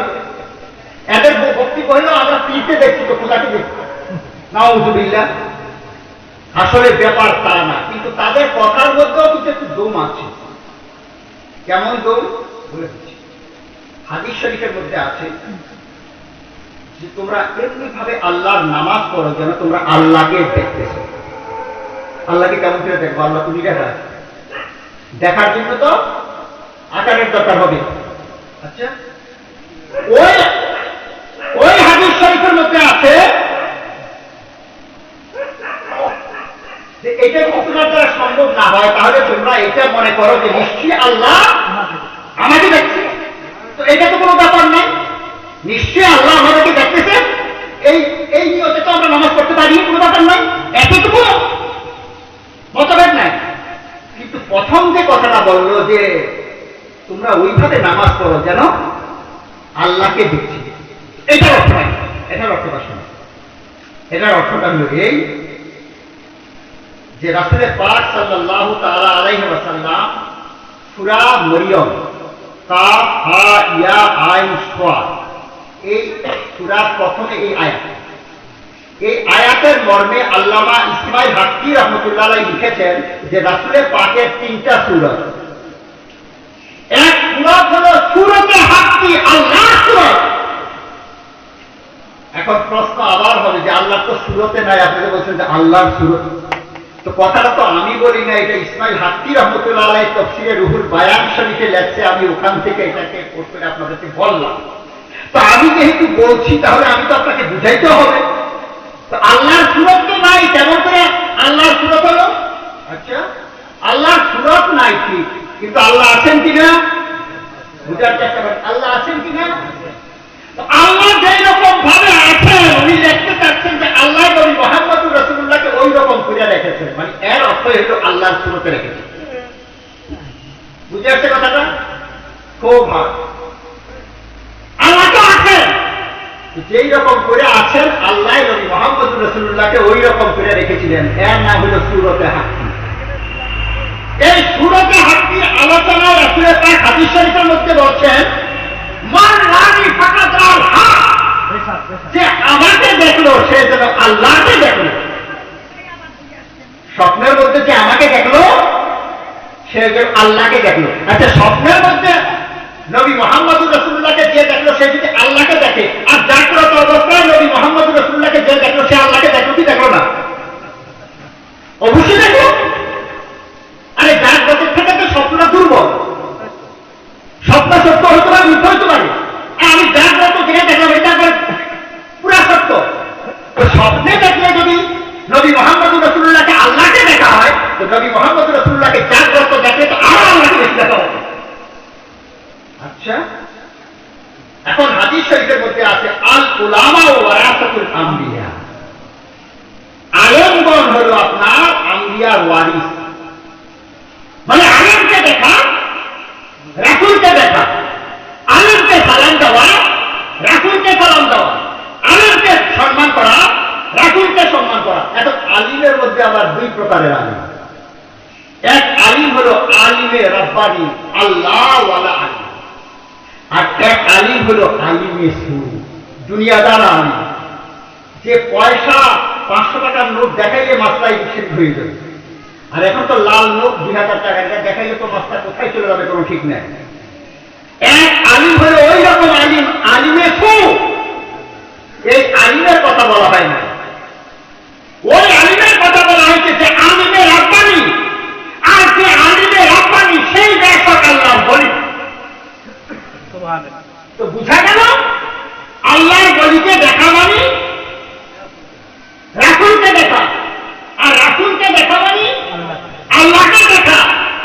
যার পীর মুর্শিদ কামিল আছে তার পীর মুর্শিদকে দেখা মানে আল্লাহকে দেখা, না তার পীর মুর্শিদকে দেখা মানে রাসূলকে দেখা, আর রাসূলকে দেখা মানে আল্লাহকে দেখা। তো ওইটা ডাইরেক্ট বলা যাবে যে পীর মুর্শিদকে দেখা মানে আল্লাহকে দেখা। কিন্তু এখানে এই পর্যন্ত তারা ঠিক ছিল, কিন্তু এই জায়গাতে তারা শিরক হয়ে ইসলাম ধর্ম থেকে বহির্ভূত হয়ে গেছে যে পীরকে দেখো তো আল্লাহকে দেখা হবে। নাউযুবিল্লাহ, আস্তাগফিরুল্লাহ। বুঝার চেষ্টা করবেন মুসলমান, এই পর্যন্ত ঠিক ছিল যে পীরকে দেখা মানে আল্লাহকে দেখা, কিন্তু এই কথা বলে তারা মুশরিক হয়ে গেছে যে পীরে আল্লাহ। নাউযুবিল্লাহ। কোরআন শরীফের খেলাফ। কুল হুয়াল্লাহু আহাদ। আল্লাহ পাক বলেন, হে নবী তুমি বলো আল্লাহ এক অদ্বিতীয়, লাম ইয়ালিদ ওয়া লাম ইউলাদ। ইনি জন্ম দেন নাই এবং জন্ম নেন নাই, ইনি এক অদ্বিতীয়। তো নবী মুহাম্মদুর রাসূলুল্লাহ দুনিয়াতে আসছেন, ওনার পিতামাতা আছে, ইনি বিবাহ শাদী করেছেন, হ্যাঁ দুনিয়াদারি করেছেন, হ্যাঁ সব করেছেন, কিন্তু এর অর্থ আবার এখানে আবার ডেঞ্জারাস। এখন যদি আপনি এইটা বলে দিয়ে আবার বলেন যে ইনি আমাদের মতো, হয়তো একটু নিয়ে বলে গেলেন যে ইনি দুনিয়াতে আসছিলেন, বিয়া শাদী করেছিলেন, তো আমরা দুনিয়াতে আসছি বিয়া শাদী করছি, তাহলে তার সমান হয়ে গেলাম। নাউযুবিল্লাহ। সাথে সাথে ক্লিয়ার করে দিচ্ছি, আপনার মার যা যা আছে আপনার বিবিও তা তা আছে কিনা? হ্যাঁ, আপনি এখন যদি এই কথা বলেন মা গো তোমাকে আমার বিবির মতো লাগে, বলা যাবে? নাউযুবিল্লাহ, ওর দুধ শয়তান হবে। তো মায়ের যা যা আছে বিবিও তা তা আছে, সব আছে। যদি মা যদি বিবির মতো না হয় তো নবী মুহাম্মদুর রাসূলুল্লাহ তো যা আছে আমাদের তো তার নাই। বলে কেমন করে? নবীর সাথে তো আমাদের সমানও হবে না। বলে কেমন করে হবে না? বুঝার চেষ্টা করেন। আমাদের দুই হাত, নবীর দুই হাত, কিন্তু আমাদের দুই হাত আর নবীর দুই হাত কিন্তু সমান না। বলে কেন? আমাদের এই শাহাদাত আঙ্গুলি দিয়ে, আমাদের না সারা দুনিয়ার লোকের শাহাদাত আঙ্গুলি দিয়ে এরকম কিয়ামত অবধি হিলায় চন্দ্র বিখণ্ডিত হবে। নবী মুহাম্মদুর রাসূলুল্লাহর এই শাহাদাত আঙ্গুলি দিয়ে ইশারা করেছেন তো চন্দ্র বিখণ্ডিত হয়ে গেছে। অস্তমিত সূর্যকে ইশারা করেছেন তো উদয় হয়ে গেছে। তাহলে আমার হাত আর নবীর হাত কেমন করে এক হলো? হাদিস শরীফের মধ্যে আছে রাসূলের পাক সাল্লাল্লাহু বলতেন যে তোমরা সামনে যেই রকম দেখো আমি পেছনের দিকেও ঠিক ওই রকম দেখি। তাহলে আমাদের চোখ আর নবীর চোখ মুবারক একরকম কেমন করে হলো? সম্পূর্ণ আলাদা। সাহাবায়ে কেরাম বলে যে আমরা রাসূলের পাক স্বাভাবিক গতিতে হাঁটতেন যুদ্ধের ময়দানে, আমরা দৌড়াইতাম, এরপরে ওনার সাথে পৌঁছাইতে পারতাম না। কেননা উনি স্টেপ রাখলেই জমি সংকুচিত হয়ে যেত। তো বুঝা গেল ওনার পা এবং সাহাবায়ে কেরামের পা মুবারকও সমান না, আমাদের তো দূরের কথা। তাহলে নবী আর আমরা সমান কেমন করে হলাম? কিন্তু নবী পাক সাল্লাল্লাহু আলাইহি মানুষ খোদা না, আমি ওইটা বুঝাইতে দিয়ে বলছি যে উনি দুনিয়াতে জন্মগ্রহণ করেছেন, বিবাহ শাদী করেছেন, ওনার ছেলে সন্তান ছিল, কিন্তু ছেলে ছিল কিন্তু বড় হয়েছিল না, দুনিয়া থেকে আগেই চলে গেছেন। বাল্যকালে ইব্রাহিম রাদিয়াল্লাহু তাআলা আনহু, হ্যাঁ 4 জন ছেলে ছিলেন, ওনার সব বাল্যকালে মানে একবার শৈশবে দুনিয়া থেকে চলে গেছেন। এই কারণে যে যদি থাকেন তাহলে অন্যান্য নবীগণ এর ছেলে নবী হয়েছে, আর নবীর আম্বিয়ার ছেলে যদি নবী না হয় তাহলে একটা প্রশ্ন এসে যাবে যে কেমন নবী, অন্যান্য নবীর ছেলে তো নবী হয়েছেন, উনি তো বলে সমস্ত নবীদের নবী, আবার ওনার ছেলে নবী হলো না। এই জন্য আল্লাহ আগেই নিয়ে গেছেন। এটা আরেকটা সাবজেক্ট মুসলমান, ওইদিকে যাচ্ছি না। তো মুসলমান ভাবছি কিন্তু মনে রাখবেন নবী মুহাম্মদুর রাসূলুল্লাহ সাল্লাল্লাহু তাআলা আলাইহি ওয়াসাল্লাম মানুষ বটে, কিন্তু আমি আপনি যেই রকম মানুষ এই রকম মানুষ না। শায়ের বলেন মুহাম্মাদুন বাশারুল্লাহ কাল বাশার ইয়াকুতুন হাজরুল্লাহ কাল হাজার। মুহাম্মদ সাল্লাল্লাহু তাআলা আলাইহি ওয়াসাল্লাম মানুষ ছিলেন বটে, তুমি আমি যেই রকম মানুষ এই রকম মানুষ ছিলেন না। মহামূল্যবান ইয়াকুত পাথর বটে, কিন্তু সাধারণ পাথরের মতো না। মুসলমান ভাতৃবৃন্দ, আল্লাহ পাক জাল্লা শাআনহু আম্মান ওয়ালহু নবী মুহাম্মদুর রাসূলুল্লাহ সাল্লাল্লাহু তাআলা আলাইহি ওয়াসাল্লামের মহব্বত আল্লাহর প্রকৃত ভয় দিয়ে আমাদের অন্তরকে পরিপূর্ণ করে দেন। সকলে বলুন আল্লাহুম্মা আমিন। ওয়া আখিরু দাওয়ানা আলহামদুলিল্লাহি রাব্বিল আলামিন। আল্লাহুম্মা সাল্লি আলা সাইয়্যিদিনা মাওলানা মুহাম্মাদ ওয়া আলা আলিহি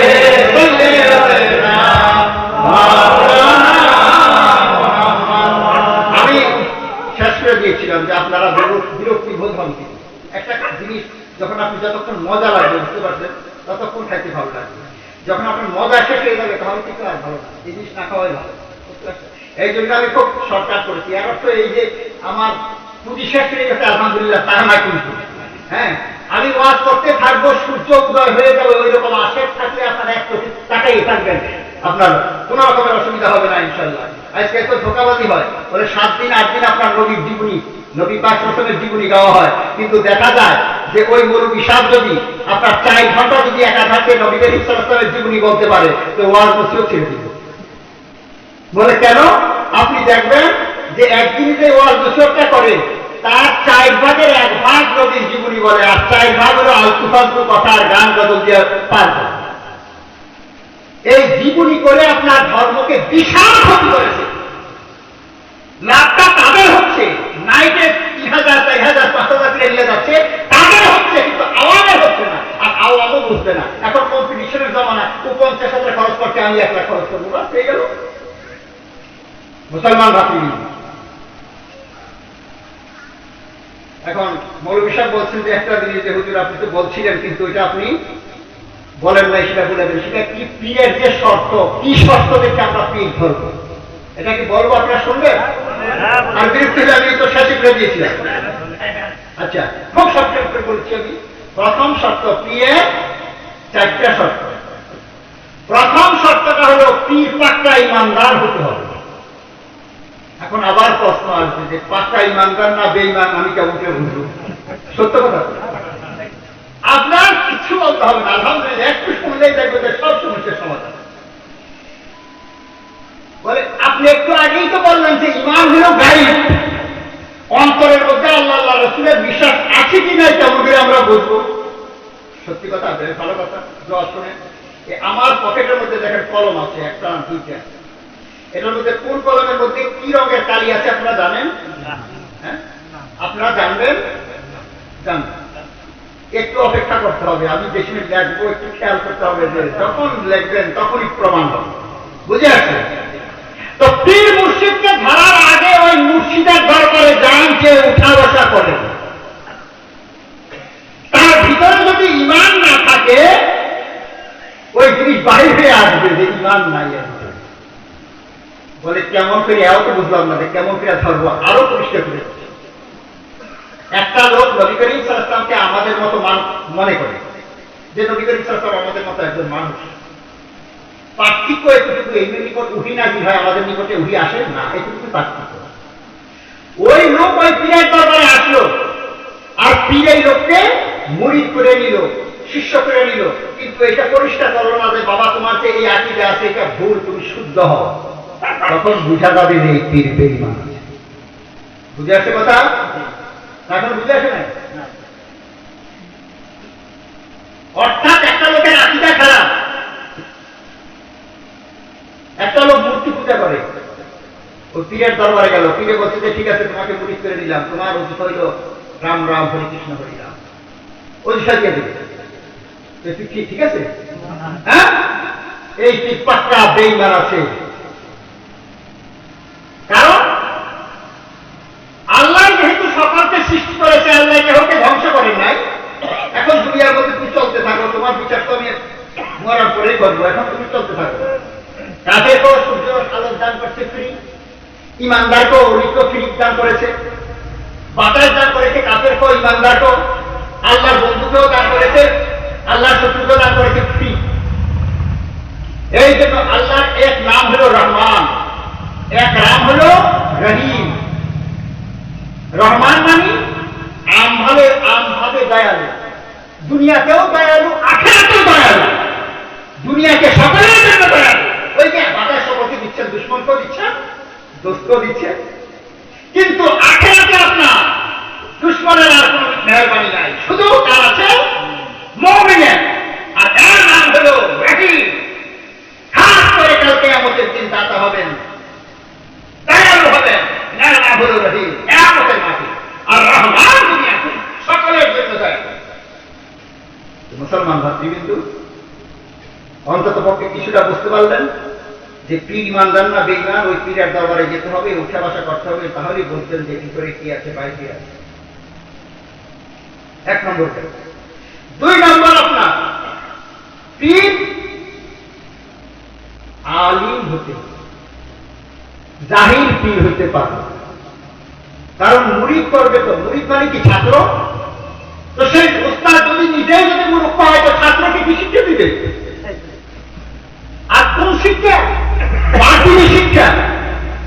যদি সুরাকারাতে করতে পারে না, যদি জাহিরটাই করতে পারে না, তো বাতিল শিক্ষা দিবে। হ্যাঁ, মুসলমান মুসলিম।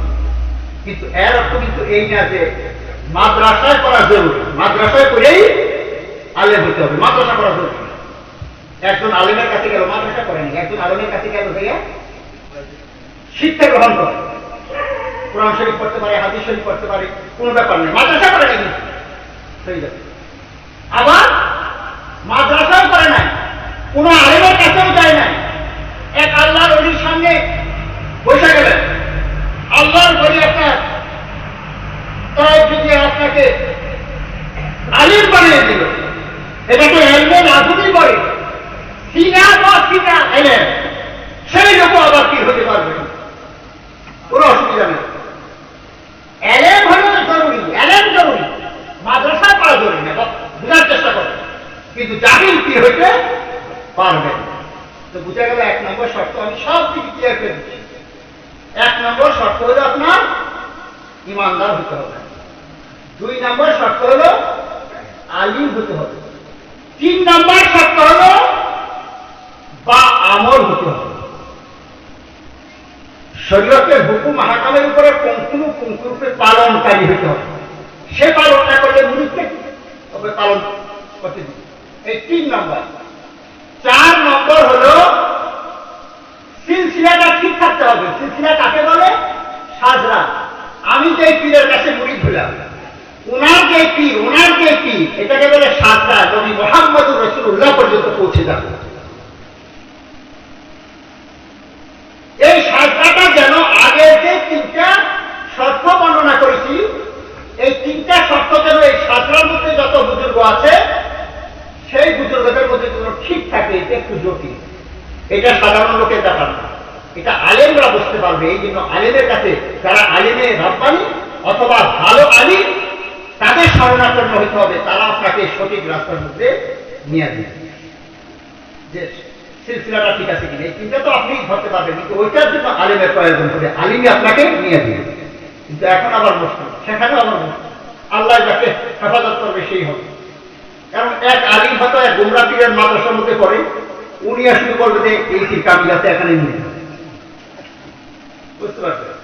কাবের পীর যে আছে তার বিরুদ্ধে করবে, আরে কিছু না, আমার দরবারে আসবে, কারণ সে তার মাদ্রাসার মধ্যে চাকরি করতেছে, পয়সা দিচ্ছে, এই জন্য নিজেরও কিছু হিসাব কিতাব লাগে।